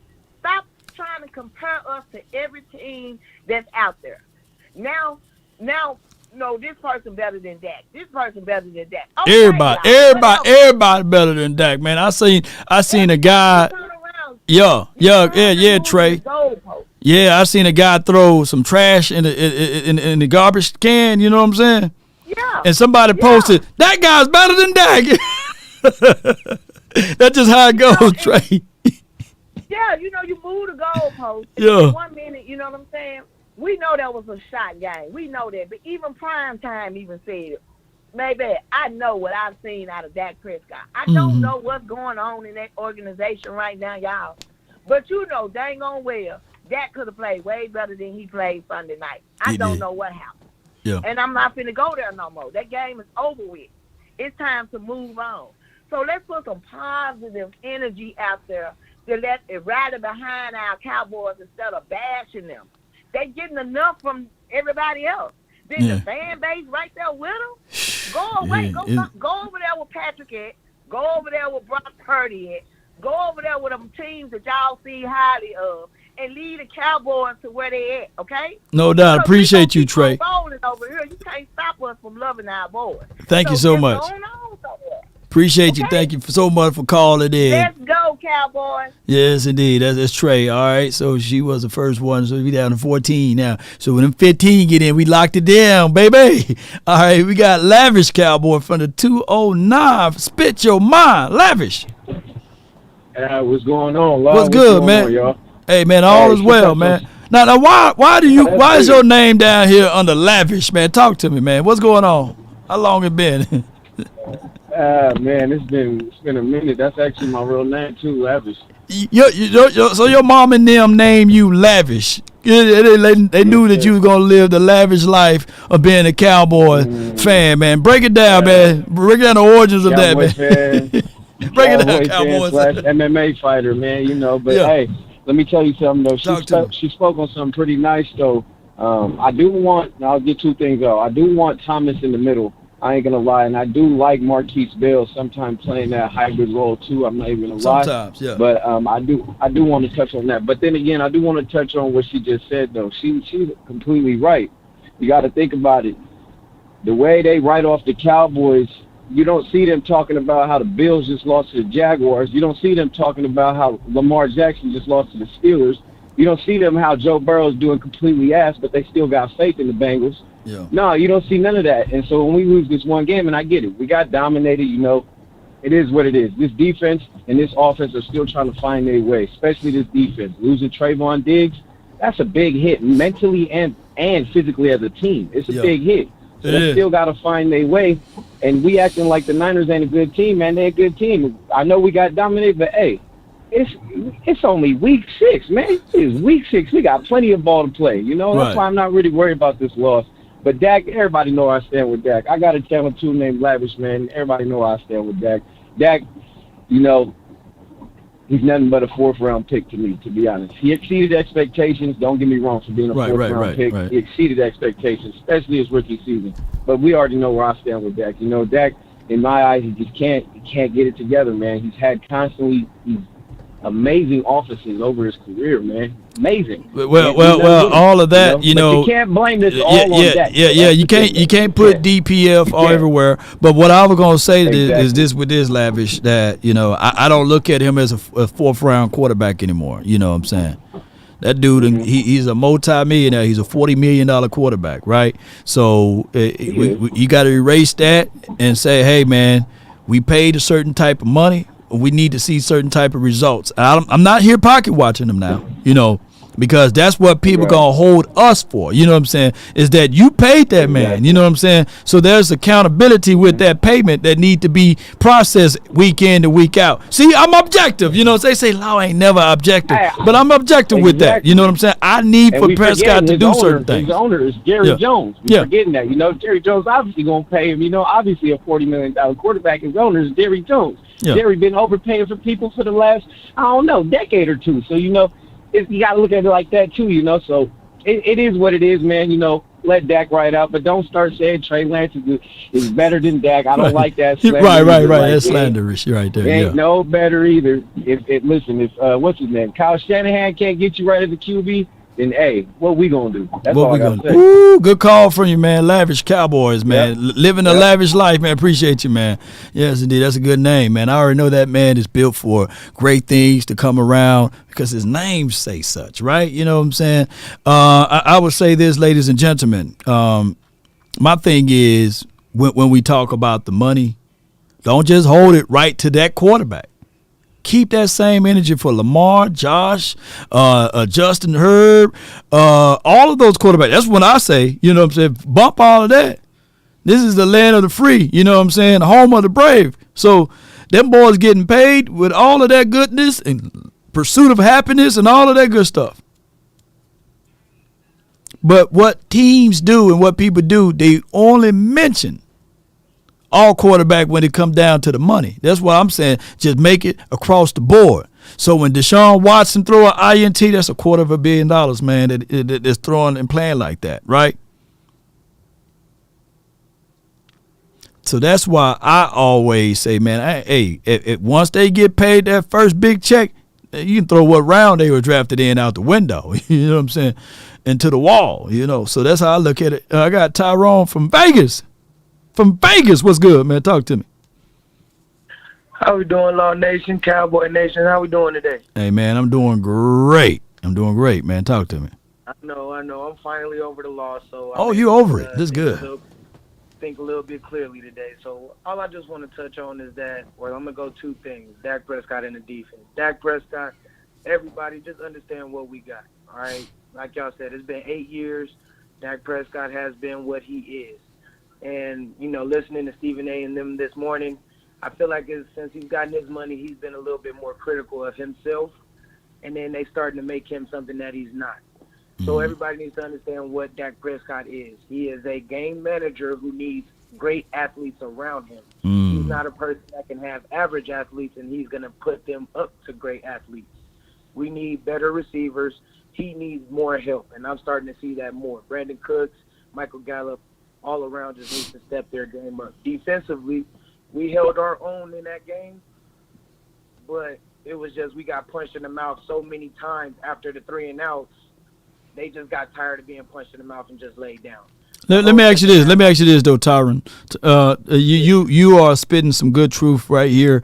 And what you're saying, and I don't want people who like defenders of Dak to be upset at your analysis because I agree with you. He is a game manager. There's nothing wrong with managing of the game. Troy Aikman hate that term, and that's okay. But I look at it like this. If you say that Dak Prescott need those type of things in order for us to win games, there should be absolutely no issues with that. Because what other teams do, they do that. They see the faults in their ways or what have you, and they pull the trigger. They go get an A.J. Brown. They go make sure that instead of they got rid of, what was that guy named Sanders for the Eagles? Who? Miles Sanders. They got rid of Miles Sanders, right, or let him go or what have you. And they foreseen, like, hey, this dude Kenneth Gainwell, he's a good running back, but he's not ready to tote it all by himself. So let's make sure that we do some unnecessary DeAndre Swift, and not just with Swift because he's injured. You know what I'm saying? So they went and got another dude. You know what I'm saying? Whatever order it was, I think they got the other dude. Then they went and got Swift. And even just to touch on what you said with the Eagles, like if you see the Eagles, they picked up A.J. Brown in that draft, but then they still pulled the trigger on Devontae Smith. Like they still understood, like, yeah, we got one, but we need more. Need more. And just like with the defense, we have everything we need. If Dak Prescott is able to withstand some drives, our defense is going to come back out like, oh, yeah, we need to get a stop now. Let's get them back on the field. They hot. Right. But if they just 3 and out back on the field, 3 and out back on the field, they're going to be tired. But that's all I got to say, Law Nation, man. I appreciate the call. I love your show. Appreciate it. I get a lot of my content from you. And everybody just chill out. You know what I'm saying? I know we was hot for 2 days, but it's Wednesday. You know what I'm saying? Hump day. Everybody relax and just get ready to go whoop on these Chargers on Monday. Let's go, man. How about them? Good call from yeah. They had got Smitty before they got Brown. Appreciate the people in the chat. And Penny, then it was Penny, then Swift. So they got Penny, then they got Swift, whatever order that was. So this is what. Don't shank me with the butter knife, Cowboy fans. But that's what good teams do, right? They can't get comfortable. They can't get comfortable with the ideology of saying that, okay, we good with what we got, because I'm looking at everybody as the general manager. I'm walking in there, and this is how it's supposed to go, ladies and gentlemen. The manager put his foot on the neck of the general manager. The general manager put his foot on the neck of the head coaches and his staff. And when things are not going the way it's supposed to be, you have to answer to someone. The damn coach got to answer to the general manager, and the general manager got to answer to the owner. And that's how you keep checks and balances in order, right? Everybody got to answer to everybody. You know what I'm saying? So if you pull the trigger on this player and it don't pan out, why? What were you thinking? Now your contract is up. We may not renew that thing. So the person that got to answer to these things is going to go out there and make sure that they don't drop the ball. They're going to make sure they stay up extra, because they got to have a complete team. So right now, the general manager, whoever the general manager is for the Cowboys, they're going to have to answer to why they got Dono out there and they paid the $30 million to him and he's not giving the results that you're looking for. And why you got a guy named Wanye who's getting paid peanuts, right, is outperforming him out there on the field. Those are the things, that's the hard truth that we don't have here, right? And don't forget the tight end too. Yes, indeed. Yes, indeed. So I got my guy Marvin MJ. You know what I'm saying? And he knows how this system goes, right? Because it's checks and balances and everything. And I already know he gonna spit his mind too. So we're not switching up on Dono Trey. We just pointing out, hey, that Wanye looking good. All right, MJ, you live on the Nation. Talk to me. Law, I gotta get you, Law. Mm-hmm. I'm finna tell you, Law. I'm sorry. I'm like Brandon now. Law, I'm not letting nobody come on here and say we need. I don't want to hear it no more, man. You had Amari Cooper and you did nothing, brother. No more. Right. I'm like Brandon. I don't want to hear about no more receivers, y'all. You got Brandon Cook. Right. Fast. You're not using them right. True. You got tight ends, Law. Law, I don't want to hear nothing about that. Law, the problem is they got favoritism. Look at the defense. Your boy, the defensive coordinator got rid of Harper. Then kicked the big guy that went to Washington. So we get him beat up. He playing the wrong defense, and that's y'all favorite boy. He's not getting off. So I'm not even going to talk about a quarterback. Quarterback, it is what it is. Right. Wrong play calling. If you saw that, what got me upset was we played the Jets and the Giants. We ran none of them plays against the 49ers. If he'd have ran them plays he ran against the Jets, the Cowboys probably would have scored 30 points. And I hate to tell y'all better get out of this illusion of when Philadelphia play them, they're going to score 30. They know how to play them. Because one thing 49ers have a problem with is a running quarterback. Our quarterback don't run. They got dangerous receivers, and they got a halfback too. And they got a big offensive line. They know how to play them. We haven't really saw Purdy get down by 10 or 14 points. So right now, I'm going to give him his due because he played against our sorry scheme.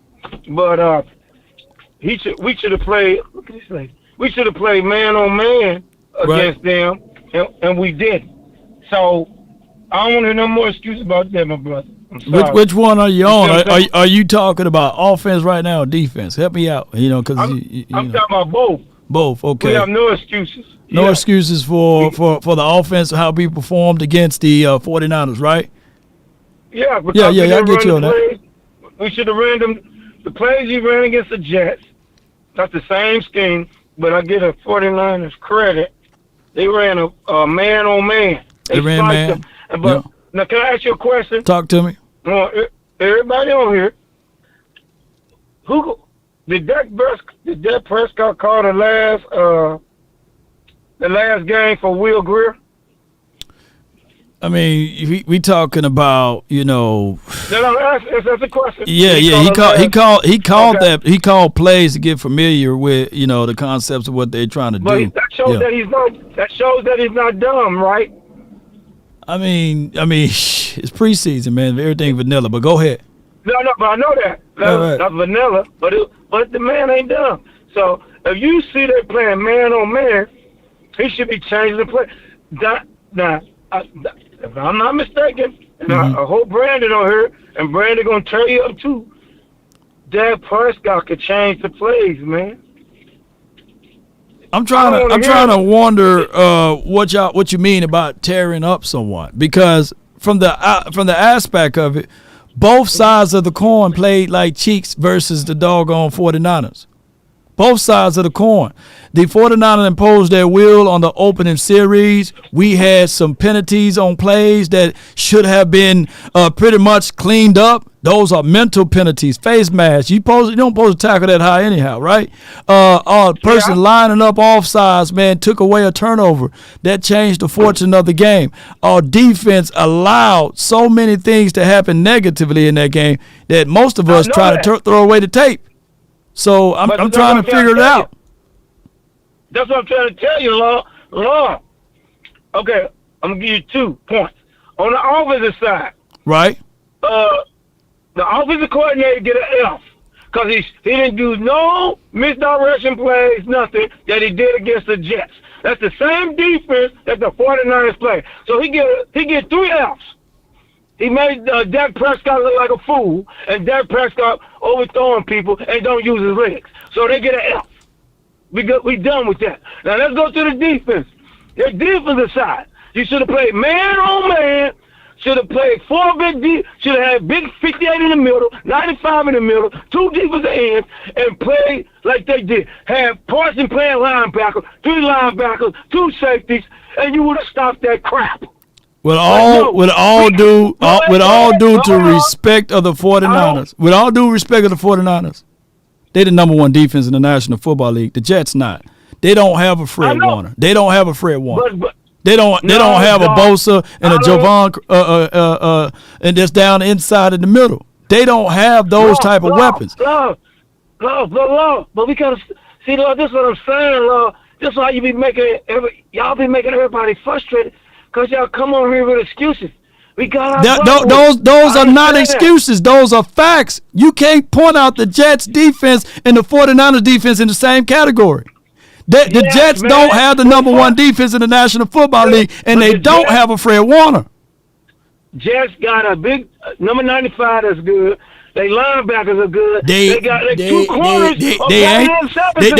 They play the same scheme, but it ain't the same team, bro. And on top of that, they ain't the same on offense either. So offense, go ahead. No, I know what you're saying. That's what I'm just saying for our point of view. Our defensive coordinator got 2. He favored his. Number 6 should have came back slow. Number 1 should have been on the bench. Number 30 should have been playing. We should have never got rid of that Harper. I already expound upon that, bro. I already said that we wanted Wanye in there. I already said that we should have figured out a way, because at the end of the day, we've been yelling, hey, man, Jordan Lewis, he looked a tad bit slow, but he did make a play in that game, right? He did make a play in the game, but he still was slow. Yeah. Jordan Lewis been playing good, though. He really haven't got burnt. You going to give us some play, but Jordan Lewis been on his man. Number 6 and number 1 is the weak link. Playing that stupid 4 linebackers, and when you know you can't stop the run already, that's the coaching. We got out-coached on all phases of the game. I think we've been saying that. We said that Sunday night, we said that Monday, and we said that Tuesday. Man, it's on to the Chargers now, bro. You know, you hurting yourself. You know what I'm saying? You pouring alcohol down your own eyes. I'm just saying. No, I understand. I'm just saying. I already know what you're saying. I'm going to the Chargers. I hope they don't put third on us. Because that number 5 for the Chargers will burn you if you got the wrong defense. Allen will burn you. Yeah. You know what I'm saying? You better be ready. And they got a good offensive line. They got 3 first-round picks on their offensive line. So they saw the tape. If Dan Quinn give a 30-point, y'all favorite defensive coordinator on here, everybody that like to take up for this man, he's crap. I'm telling you. I ain't seen nothing. He's a weak defensive coordinator. And if y'all keep thinking that he's good, that showed you, before I get up here, you know what the problem is? It's the same problem when our number 50 for they used to call was the linebacker for us when he went out the game. So we was crap. I get with what you saying though, MJ. I get with what you said with Dan Quinn. I get with what you saying with the offense, and especially I get what you saying with Dak Prescott. But at this point, Dan Quinn is all we got at this point. If all defense falter, based off of what my analysis is, and the whole world analysis is, you got a game manager as a quarterback, and you are leaning on his defense to make plays. You are leaning on his defense to get turnovers and takeaways. You are leaning on those things in order for us to win games. On top of that, we're supposed to be leaning on these wide receivers and concepts from Mike McCarthy to draw plays to protect the quarterback. Because this is his last season. This is his last season with the Cowboys, according to most, right? Because he got an extension on the line. And these two things are put in front of us. Dan Quinn, I believe he's a year-to-year contract. It's not like we got Dan Quinn for 3 or 4 years. But I'm quite sure if I poll everybody in the chat right now, and they would say, would you rather have Dan Quinn or Mike McCarthy as head coach, they're going to say Dan Quinn. They're going to go Dan Quinn. Or would you rather have the defense that we had before? You know what I'm saying? Mike Nolan. Oh, my goodness, man. Rob Marinelli. You know what I'm saying? I think that in the last 5 to 10 years, people are going to say they prefer Dan Quinn, right? Even though he got his warts. Yeah. Even though he got his warts. So what I'm saying here, my guy MJ, is that these are the realities. So Dak Prescott is not playing good enough to get the extension, $60 million. They'll take the cut. He ain't going to be here next year if he continue down this pathway. And on top of that, there will be no playoffs and there will be no Super Bowl if we continue to play down this pathway. But Dan Quinn is the guy that need to get things together more so than anything else, because that's the weight of this team. Because we don't have guys that's going to make explosive plays like what we're looking for on this offense based off of the historical data that we've seen in the first 4 weeks and 5 weeks of this game. That's all I'm saying. But Laura, we got one more point. They using number 3 wrong. Everybody been saying it's all on national news. Hey, the guy got 1,000 yards everywhere he went. He got 78 yards. Did he have 1,000 yards last season? Did he have 1,000 yards last season? He missed 4 games. He had 600, 700 yards. Is that a scale? Is that an upper scale or a downward scale? That's a downward with us right now. Pitiful. Exactly. Appreciate you. Man. Appreciate you for calling in. I'm just passionate. I feel you. How about the Cowboys? Hit them lights so wrong. And if Brandon and my boy 100 on here and my boy VIP, Take it over. And Darius, come on, man. Tell the truth. I ain't taking up. I ain't kissing no butt for nobody. Appreciate It's a you calling team in, sport. bro. Appreciate you. Yes, indeed. Yes, indeed. That's still, I get where what he's coming from, but I want you guys to understand that if you build the premise of Dak Prescott needing to be a game manager, and you take the management away, then this is what you're gonna get. This is what you're gonna get. The defense, we went from being the 85 Bears to, the 1990 Bears. You know what I'm saying? We went from being, we could be possibly the 2000 Ravens to now, you know what I'm saying, the 2019 Ravens, you see what I'm saying, or the 2020 Ravens, or 2021 Ravens, you know what I'm saying? We ain't that, you know? So we went from being the 2002 Buccaneers to just yesterday, the 2020 Cowboys. You know what I'm saying? So at the end of the day, we can't want for something and not get it and then declare that, hey, we supposed to have it. It's not there. This defense is not there. The offense is not there as it relates to week 5. It's still early. It's way too soon to put this team into a bubble. Let's see if we can bust out of this thing. I got the next caller on the nation, man. It's Tony. Appreciate you, Montana, from the 832. You live. What up, Law Nation? What's good, bro? Talk to me. Hey, man, first I want to say this right here, right? You're an owner. You're sitting up in that box, right? You're looking at this game. You looking at what you don't have. Right. Just like if me and you on the team, right? We sitting up at the box and we watching these guys play. And we see what we lacking, right? Right. But yet and still, you don't want to go out there and spend the money to make the team as hard as all these other teams because you know you are in that criteria of a number one team, like San Francisco, the Eagles, you know, but you don't want to spend the money. Now, did they ever get that guy, Rashad Evans? I think they signed him today. He's visiting today. Y'all can let me know whether or not they signed him. No, he got signed. He got signed Okay. signed to the practice squad. I just got finished reading it. Okay, so he on the They team. signed him. Okay. But the thing is, you got to understand something, right? And I ain't trying to hear all that shit about Dak. It ain't Dak. It's the whole fucking team, man. Hell yeah. I was embarrassed. I was embarrassed. I sat there and watched. I almost wanted to knock that TV off the fucking wall. But yeah, but you got to understand something, right? Check this out. It ain't just Dak, man. It's everybody. The guy. You can see the wind will just knock the hell out of everybody, man. When they went up on that score. You see, CeeDee Lamb, his head was down. If the defense wasn't playing, it's like they just said, you know what, fuck it, we just gonna give up. Mm-hmm. But you know, these guys, we got a good squad, right? We got a good squad. Yep. But if you don't add to what you got, you're gonna continue to get what you've been getting. And people got to understand that. Right. I don't even think Jerry Jones want to spend the money, man. To be honest with you. You saw my proposal. You saw my proposal, like let's move. Let's move Parsons at Mike, right? You pick up the phone. You pick up the phone and you call Denver and you sell it. You tell Denver we give you a first and a third.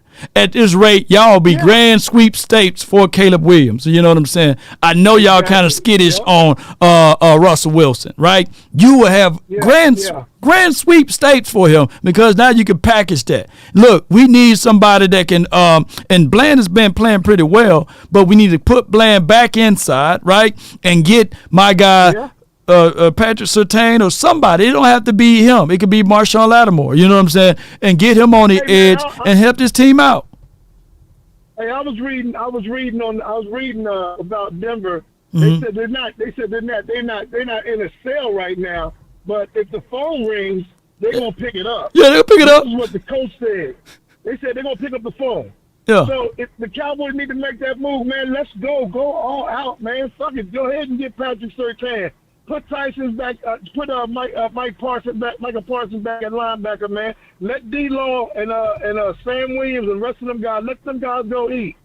Yeah, I mean you're gonna have to start shaking some trees, man. If not, you would do the same thing over and over again, expecting different results.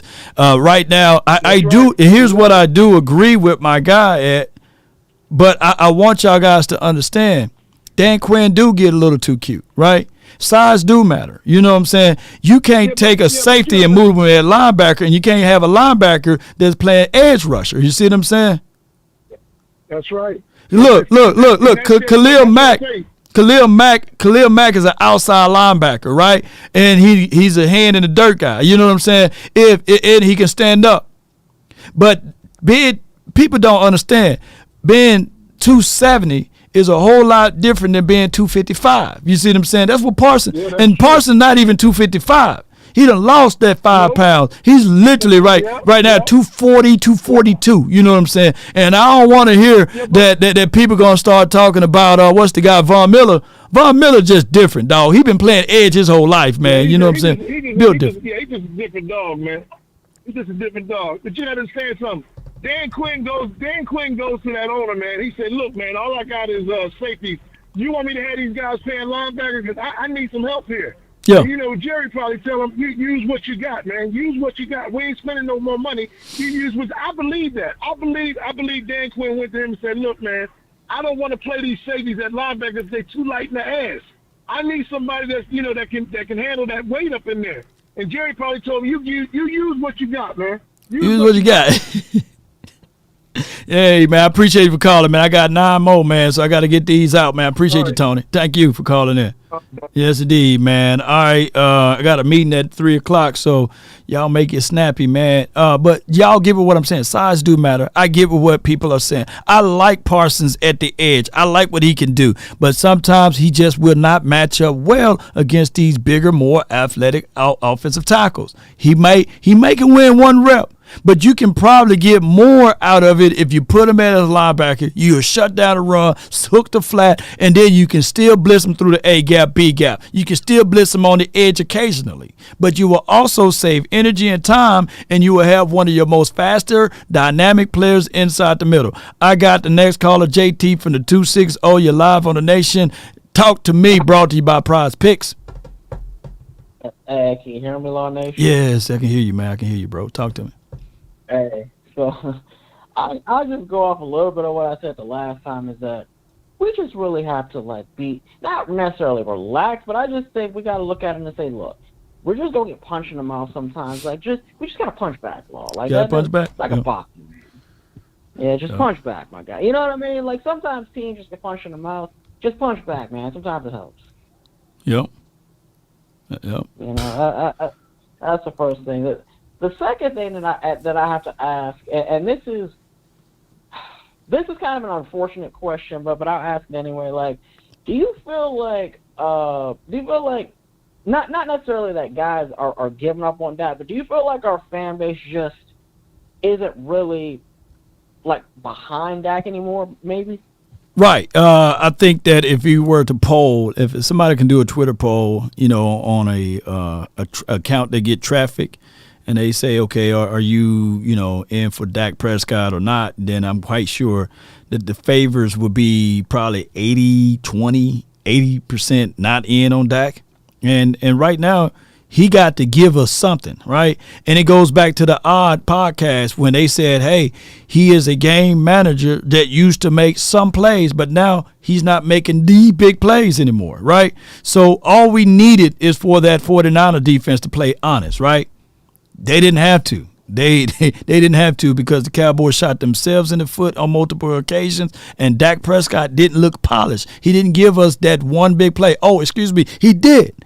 We scored that one touchdown, that one big play for Kevontae Turpin, and they sniffed that out, and they hurt him. They got him about the game. You know what I'm saying?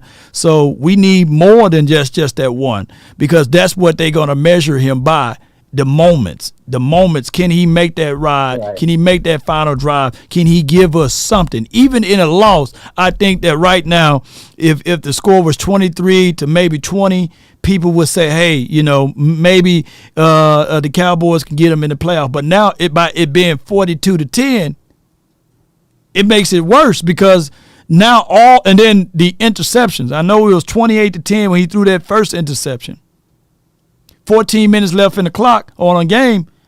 But people now look at that like because not everybody watched the games. Most people just look at the final scores and they say, oh, man, he threw 3 interceptions, right? So that's just how it goes. Yeah, so this is what I find sort of funny though. I'm watching these TV shows, and I just feel like this like stretching of the truth and like half-baked narratives and capping like it's a lot sometimes. Just like what people say, and the funny thing is the energy has never kept the same. Like I just literally watched the London game between the Jags and Bills, right? True.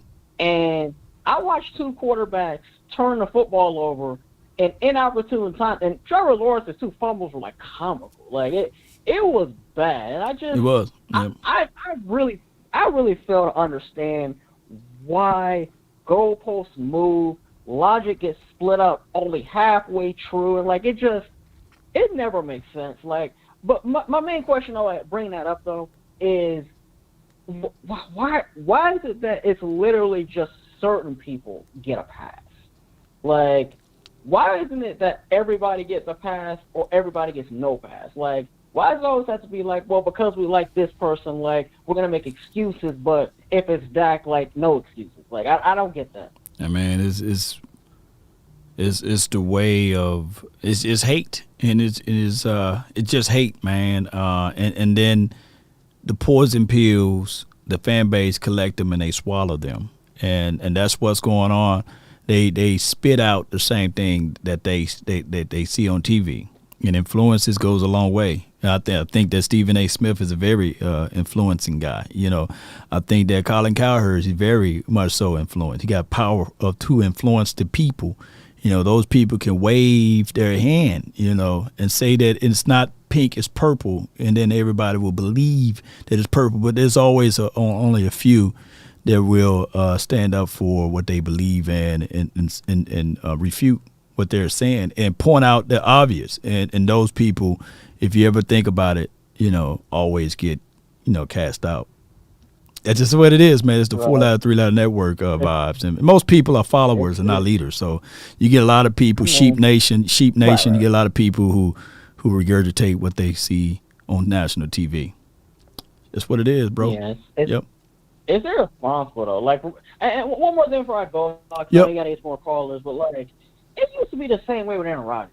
Like, remember like 5-6 years ago, where he would lose in the playoffs, he'd have like these horrible playoff performances, and like literally the next day on these TV shows, especially on First Take, all you would hear is excuses. Like that's basically Josh Allen now, to be honest. It feels like it feels like he's kind of taking that Rodgers role where there's always an excuse. Like that, and again, I'm not trying to call people out by name. Like I don't mean to do that. Yeah. But at some point we have to.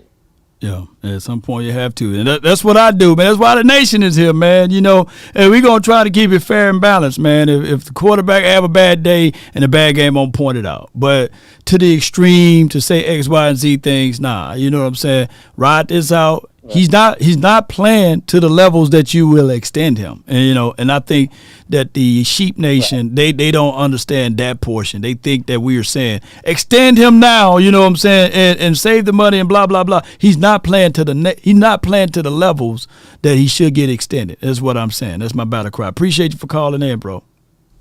Good call, Law. Appreciate you, man. Good call from him, man. That's JT. So, and I hope you guys get what I'm saying.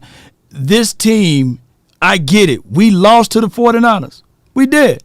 We lost to them. They're a damn good team. But we don't play them next week. We playing the Chargers, man. And we got to bounce back and we got to figure out how to beat those boys. But if you still holding on to that loss, that L from the 49ers, you make this game bigger than what it is. Matter of fact, to me personally, I think that the Cowboys made this past game bigger than what it really is. Line them up, lace them up. You win this game. You don't win the Super Bowl. You lose this game. It's not the end of the world. I said that before the game. And what happened? Oh, it's the end of the world. Jaguars won last week. It's not them going to the Super Bowl. It's next game. Bills lost. It's not them. It's not the end of the world because they lost to the Jags. They lost. I got Nation. You're live on the Nation. Brought to you by Prize Picks from the 682. You're live. Talk to me. Hey, well, I'm going to make it quick. First of all, I want to apologize for all the cussing I did 2 days ago. if you lose $1,000 in this economy, I think anybody gonna be upset as I was. Yeah. Secondly, Law, sitting there thinking on a game, I personally feel like I'm happy we are. You know why I'm happy we are? Because it's going to feel better when we beat them in the playoffs. You know, it's just week 5. It's week 5. We got a bunch of games ahead. Okay, it's not that deep. The only thing I'm very upset is my coaches. That's it. Yeah. Okay? Mike McCarthy just needs to grab his notes. That's all. He's calling plays like he's still in the hot chair.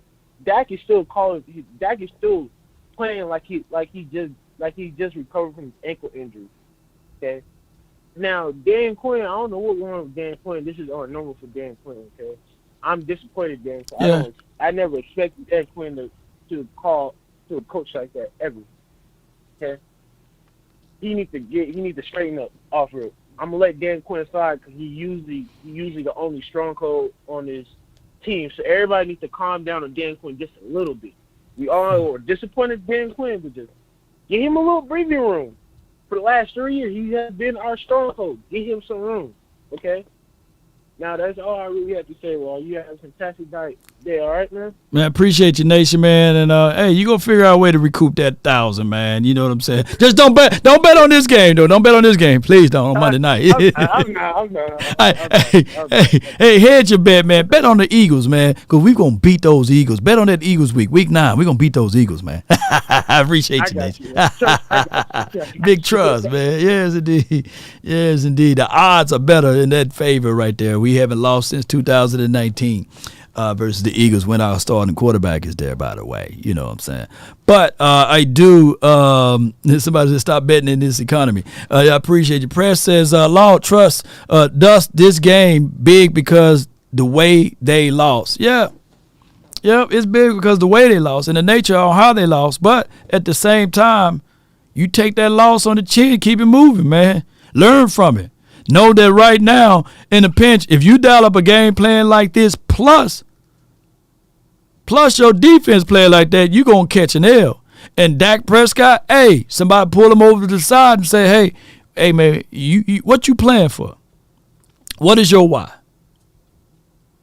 Your why can overcome anyhow. What is your why? Why are you here? You know what I'm saying? What makes you want to be a top 5 quarterback or the top or the highest paid quarterback? Because right now you ain't playing in none of those type of arenas. Snap out of it. That's what they really need.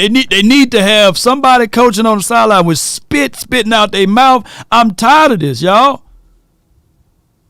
Stop having that defeative mindset. You know what I'm saying? That's what I would tell them. You know what I'm saying? Why you looking like that? Get up. You know what I'm saying? Hey, they need somebody on the sideline. Get up. Wipe that look off your face. What you dazing it? Look at the pad. You know what I'm saying? They need to have that on the sidelines. You know what I'm saying? That's what they need. They don't have the fear of God on the sideline. They need to have that, man. Only a good fear can keep you from dissipating the day before the game. You know what I'm saying? You know what I'm saying? A boxer, they know when the knees are weak. You know what I'm saying? You need to have that. I don't think the Cowboys got that too. On both sides. Hey, I know my guy Dan Quinn is way up there in the booth, but I need to see him picking up the phone when they give up a big play. Pick up the phone. Tell that player to go straight to me. You mess up again, you're going to be playing football. We're going to leave you here. You better be looking for Pelican Bay. Shoot program. We need that type of spit coming out of coach's mouth. We don't think we get that. This doggone laissez-faire, this kind of camp cupcake stuff, and I could be 1,000,000% wrong, but we need somebody. Line up offside again. What? I'm the star. No, line up offsides again.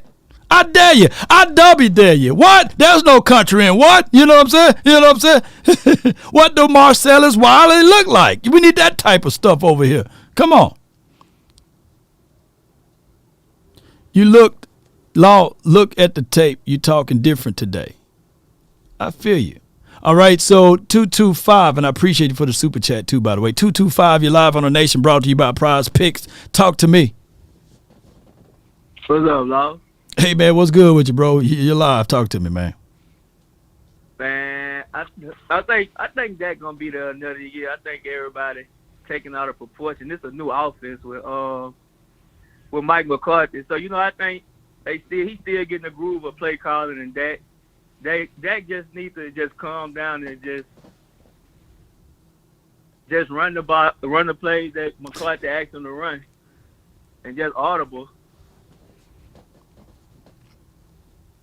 Yeah, I mean, just audible, and what else? Because I feel like when like Michael Irvin, he was saying that he thinks Dallas need another big wide receiver over there. Because he said he feel like that Dallas needs to throw the ball deep more, need a bigger wide receiver because Cook ain't getting it done because he's too small. Here's my thing, though. You know how you have too many people in the room? Yes, sir. Damn, Gallup is an ex-receiver, right? We lined up my guy over 70% in the slot, and his name is C.D. Lamb. So when you giving Cooks a chance to get out there, you lining him outside. You know what I'm saying? And then you putting him in a foreign area, and then when it's time for my guy who does most of the surgery, and I'm talking about Lamb, when it's time to line him up outside, now you're getting Cooks inside. So, I do agree with that. I think that we were more moving of the ball because we understood when Cobb got out there, when he'll play, I'm going all the way back to Randall Cobb when he was inside the slot. That's the only way you were going to line him. You wasn't going to ever line him up on the outside, right? And the whole notion for Cedric Wilson, we knew when Cedric Wilson was here, he's inside slot guy, right? You know what I'm saying? Taller receiver. They can sneakily, if you motion him out to the outside, he would sneak and get upfield, and he would high point the ball and bring it down for you. You see what I'm saying? So I don't disagree with Michael Irvin's assessment. So the whole angle, I don't know what D-Hop is doing in Titans land. The whole angle of Titans, D-Hop versus our guy, Brandon Cooks, I think that we should have probably went with the doggone D-Hop, because I know for sure you throw it in the area, you know what I'm saying? He going to figure out a way to just come down with the ball. I don't care if it's to the mo, he going to come down with it, So I don't think Cooks is that type and kind of caliber of receiver. I think that Cooks is having a little difficulty for right now, but I need for Cooks to get off one game, and maybe that can change our mind. But right now, shoot, I don't know, bro. It's just one of those things. I got a question real quick, Law. I feel like the offense too vanilla, like the routes that Mike McCarthy, the concepts they running. I feel like they're not making the cornerback or the linebackers work more. Mm-hmm. True. And they don't use a whole lot of motion. Motion is like everything stale, like everybody in the same spot too. It's easy, no motion. You know how the 49ers run their offense. We don't have none of that. I'm saying McCarthy need to be more creative. Yeah, it should be, man. Well, we'll find out, man. McCarthy, all I can say is, according to Tom Downey, you know what I'm saying, on the Cowboys report, he said that, hey, he took this game personal, which he should have, and he's spending 20 hours in the room looking over his tape and getting things going. I don't know if that was sarcasm, but we'll find out, bro. I appreciate you for calling in. All right, appreciate it, Love. No doubt, man. I got the 804. Man, we had 15 callers. We knocked them all out, but I got 804. Last but not least, you're live on the Nation, brought to you by Prize Picks. Talk to me. What's up, Law? What's up, Cowboys Nation? Long time listener and first time caller. Appreciate you, bro. I just had a couple thoughts about not so much the 49ers. I'm kind of over that. And we're kind of moving on with that. But schematically, I'm thinking what I saw from the 49ers game that possibly could translate to our team, because we have possibly someone who could fill that role, is that fullback role. The way that the 49ers were using 44, I think we possibly could use him in some of the same ways. They were moving him around. They were using him as a lead blocker. Mm-hmm. And they were shielding off that pass rush a lot. And so I don't know number 40's full skill set. His build is pretty much similar to 44. So that's a thought initially when I saw it. And so I just wanted to put that out there. And the only other thing I had was the situation with Michael Gallup. Michael Gallup, to me, it just seems like he's a step too slow. He doesn't seem inspired. With that interception, much of that could be said to be on him. We can look back last year, not being able to make those cuts and things like that. So with that being said, I'm thinking possibly is it time maybe to now shift him and then insert someone like a Jalen Tolbert to see what he can be able to produce, because I think at this point we see who Gallup is post-injury, and I think, he may end up hurting us more than helping us, especially when we're trying to get the offense going. So those are my points. That's all I got. Hey, man, great point, man. I thank you. What's your name so I can save you in here, man? V. V-E-E, man. Okay, yes, appreciate you, man. Appreciate you, V. Cowboys V, man. It's a great observation there. I would say this, man, and we did this show last night. We talked about the political game of how, targets are accepted, and a lot of people don't want to hear this, right? They only want blood, right? We only want blood, and I'm telling you guys, Dez pointed it out. This could be the reason why Dez no longer even play in the National Football League, because of favors, right? But nobody, want to hear the truth. They only want to hear their lies, because the truth is rugged. It's rough, man. You know what I'm saying? The lies make you feel good, and that's just what it is. See, the truth of the matter is the Jones family, they don't want to pay all of that money to doggone CeeDee Lamb. So when they come out and say, yeah, man, you got four quarters in a game, and the guy come out, allegedly, but it's actually what he said, we wanted to target him 4 times. It's 60 snaps in a game, you know what I'm saying? And you only want to target that man 4 times in a game? We try to win games, and the Cowboys' motto is like, okay, we try to win pocketbooks, man. We try to win on how we navigate that. Now, that's what my guy Dez Bryant was saying, that hey, he been there, he lived that moments of not being able to get the ball enough. Heck, Cole Beasley, you know what I'm saying? He mentioned the same thing. Y'all can go check up his Twitter accounts, and y'all can go Google, and y'all can go about who dictate who gets the ball from above. Now, granted, the quarterback of this team, I'm not trying to make it pillow soft for him. He got to play good. He got to play better. I don't foresee the Cowboys extending him based off of what he's playing like. But I for dog sure can foresee that the Cowboys are making it available for whoever the backup quarterback is and whatever they're going to do with Trey Lance. It can be Trey season by if any injury occurred to Dak Prescott, you can go ahead and start looking at that band of Trey season. And then y'all can fall in love with that, and 3 to 4 years from now, then y'all can be ready to turn on him. But this stuff is what my guy, Boss Cowboy, pointed out with empirical evidence. Not anecdotal. Not everybody's lying. We play the politics too much over here. And it's the culture.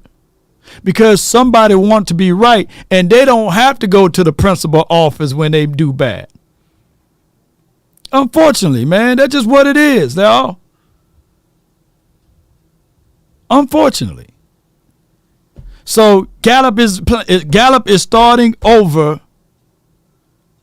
Jalen Tolbert because he got $60 million that says so. You know what I'm saying? My guy Dono, even though I don't truly believe that he's 100%, I don't believe he's 100%. He is starting over Wanye because he just got this bag. And my guy J-Rock is in a contract year. They trying to decide whether or not they're going to pay him or let him go. And he's your vocal leader. He don't know whether or not who he's going to play for next year. If you think I'm lying, When Jordan Lewis got back, did he start over Deron Bland? Oops. Who's better when it was time to play down inside the slot? Jordan Lewis got his position back. He wasn't better than Bland. But through the natural processes of everything, Trayvon Diggs got hurt. Oh, let's just move Bland back to the outside. Jordan Lewis was starting over Bland. But y'all don't see this type of stuff. Y'all, some people just turn on the game on Sunday and they wondering why we losing. You know what I'm saying? Or wondering why things are happening a certain way. Other teams don't play that way. Dak Prescott is still here right now because they franchise tagged him twice. They could have gotten Dak Prescott for $25 to $28 million. He wasn't even thinking about putting a no trade clause on the contract. But they held they held him out, and then Todd France says, y'all nutty. Okay, I'm gonna see what I'm gonna do next time around. When these contracts end, and if you really want this quarterback, we're gonna slap a no trade clause on this deal. He didn't have to put that no trade clause on his deal if there was big trust in the building. But by this being no trust, you can't ship me off. No trade clause. Todd France got the Jones family by the cojones. If Dak Prescott have a bad game, he can just squeeze him. Nothing the Cowboys can do at this point. That's $60 million. Nothing. And if Dak Prescott didn't have that trade clause, don't y'all think that right now Law Nation will have a whole different conversation right now? I'll be saying, hey, man, there's a sucker out there every minute.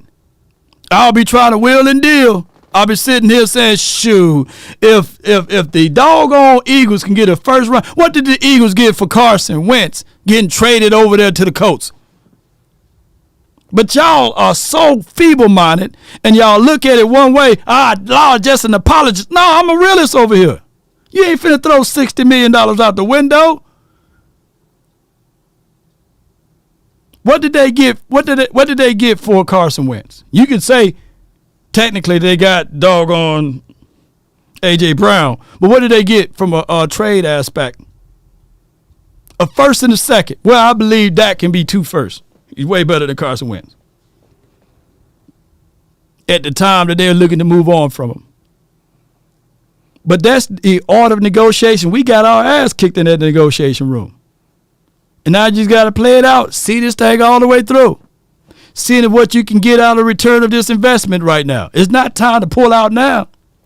Hey, the thrill of the mindset of any stock. Ride when you're higher. See if you can live through it when you're low. That's just what it is, ladies and gentlemen. Buy low, sell high. And Todd France said, shoot, I'm going to squeeze these Jones family. And they all came from trust. If they never franchise tagged Dak Prescott, and if they gave him the original offer before they tried to play that little slick game, then y'all would have got what y'all wanted. Matter of fact, we'd have met somewhere in the middle.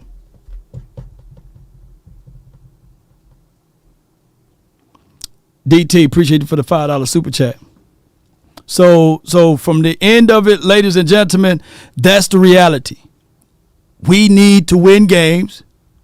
Todd France needs to figure out this stuff too, right? For his agent. Hey, I'm quite sure he can't play hardball with the Jones family now. No. He said, hey, Jones, are y'all calling me now? You know, how you doing? You know what I'm saying? When you going to put that extension on the table? You know. But at the end of the day, I mean, he's going to be a wealthy man regardless. We're talking about millionaires over here. And unbelievable endorsements that they're going to get down the line. But at the end, loss of translation, sure, he's sweet. He got to fall on the other end. Hey, man, so, hey, when we going to talk about these negotiations? Jerry Jones right now is like, man, you ever seen that picture of him doing like this? Let me see if I can find it. You know what I'm saying? Not this picture. Let me see if I can find Jerry Jones doing squeezing his mind together, sitting here saying how I can get out of this. You know what I'm saying? I need the quarterback to play good. That's Jerry Jones right now. True picture. That's how he's looking at every game. Will we lose? That's him right there. That's how he looking.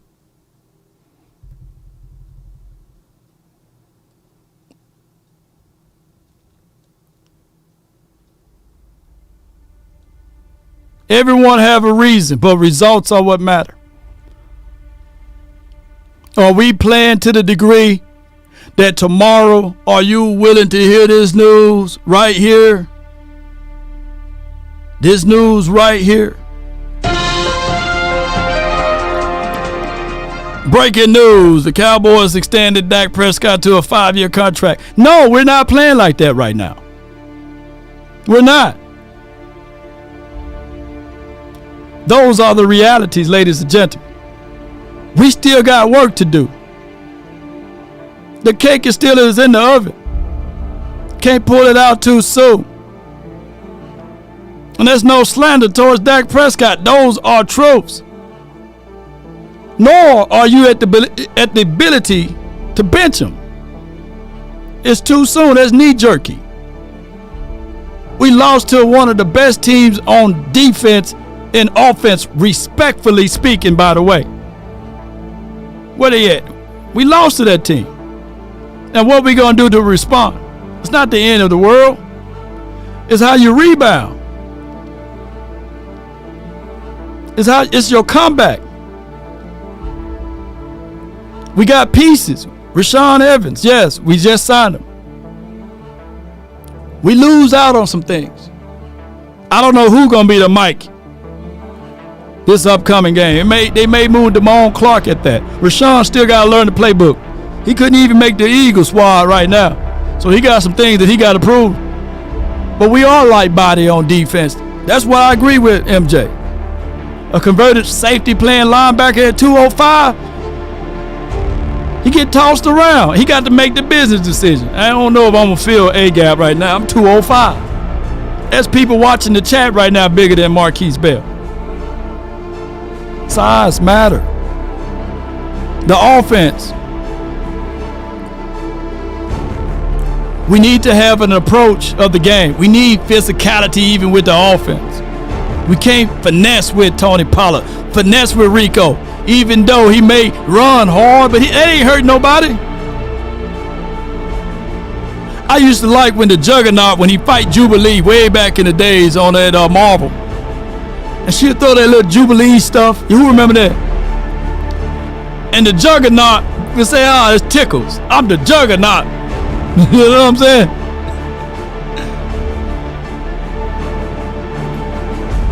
So we just got to formulate and get things going, baby. The Chargers, Monday night at their stadium, should be ours. We should represent silver and blue, should be everywhere. It's L.A. We run L.A. There's a lot of Cowboys out there. But we got to be rooting for our team, not rooting against our team. We got to figure this out. We got to win at all costs. This was us Sunday. Jubilee versus Juggernaut. I feel you, D-Well. Put me in the game.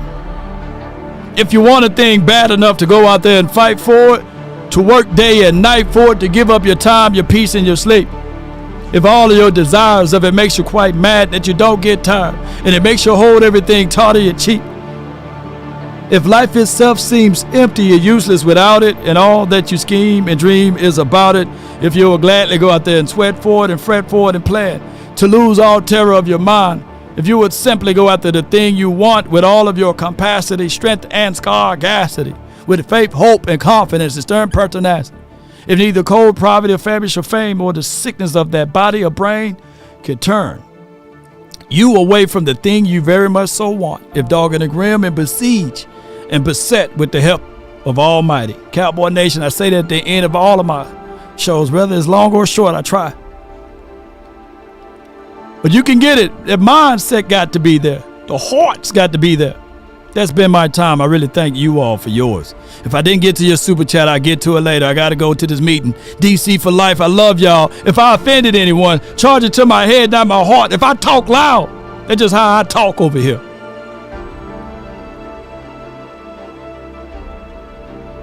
Let's go, Cowboy Nation. Don't forget, don't let them use you.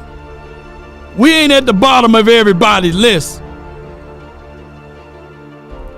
Don't let them control your thoughts with that. DC for life, baby. Talk about a playmaker. That's a playmaker. He made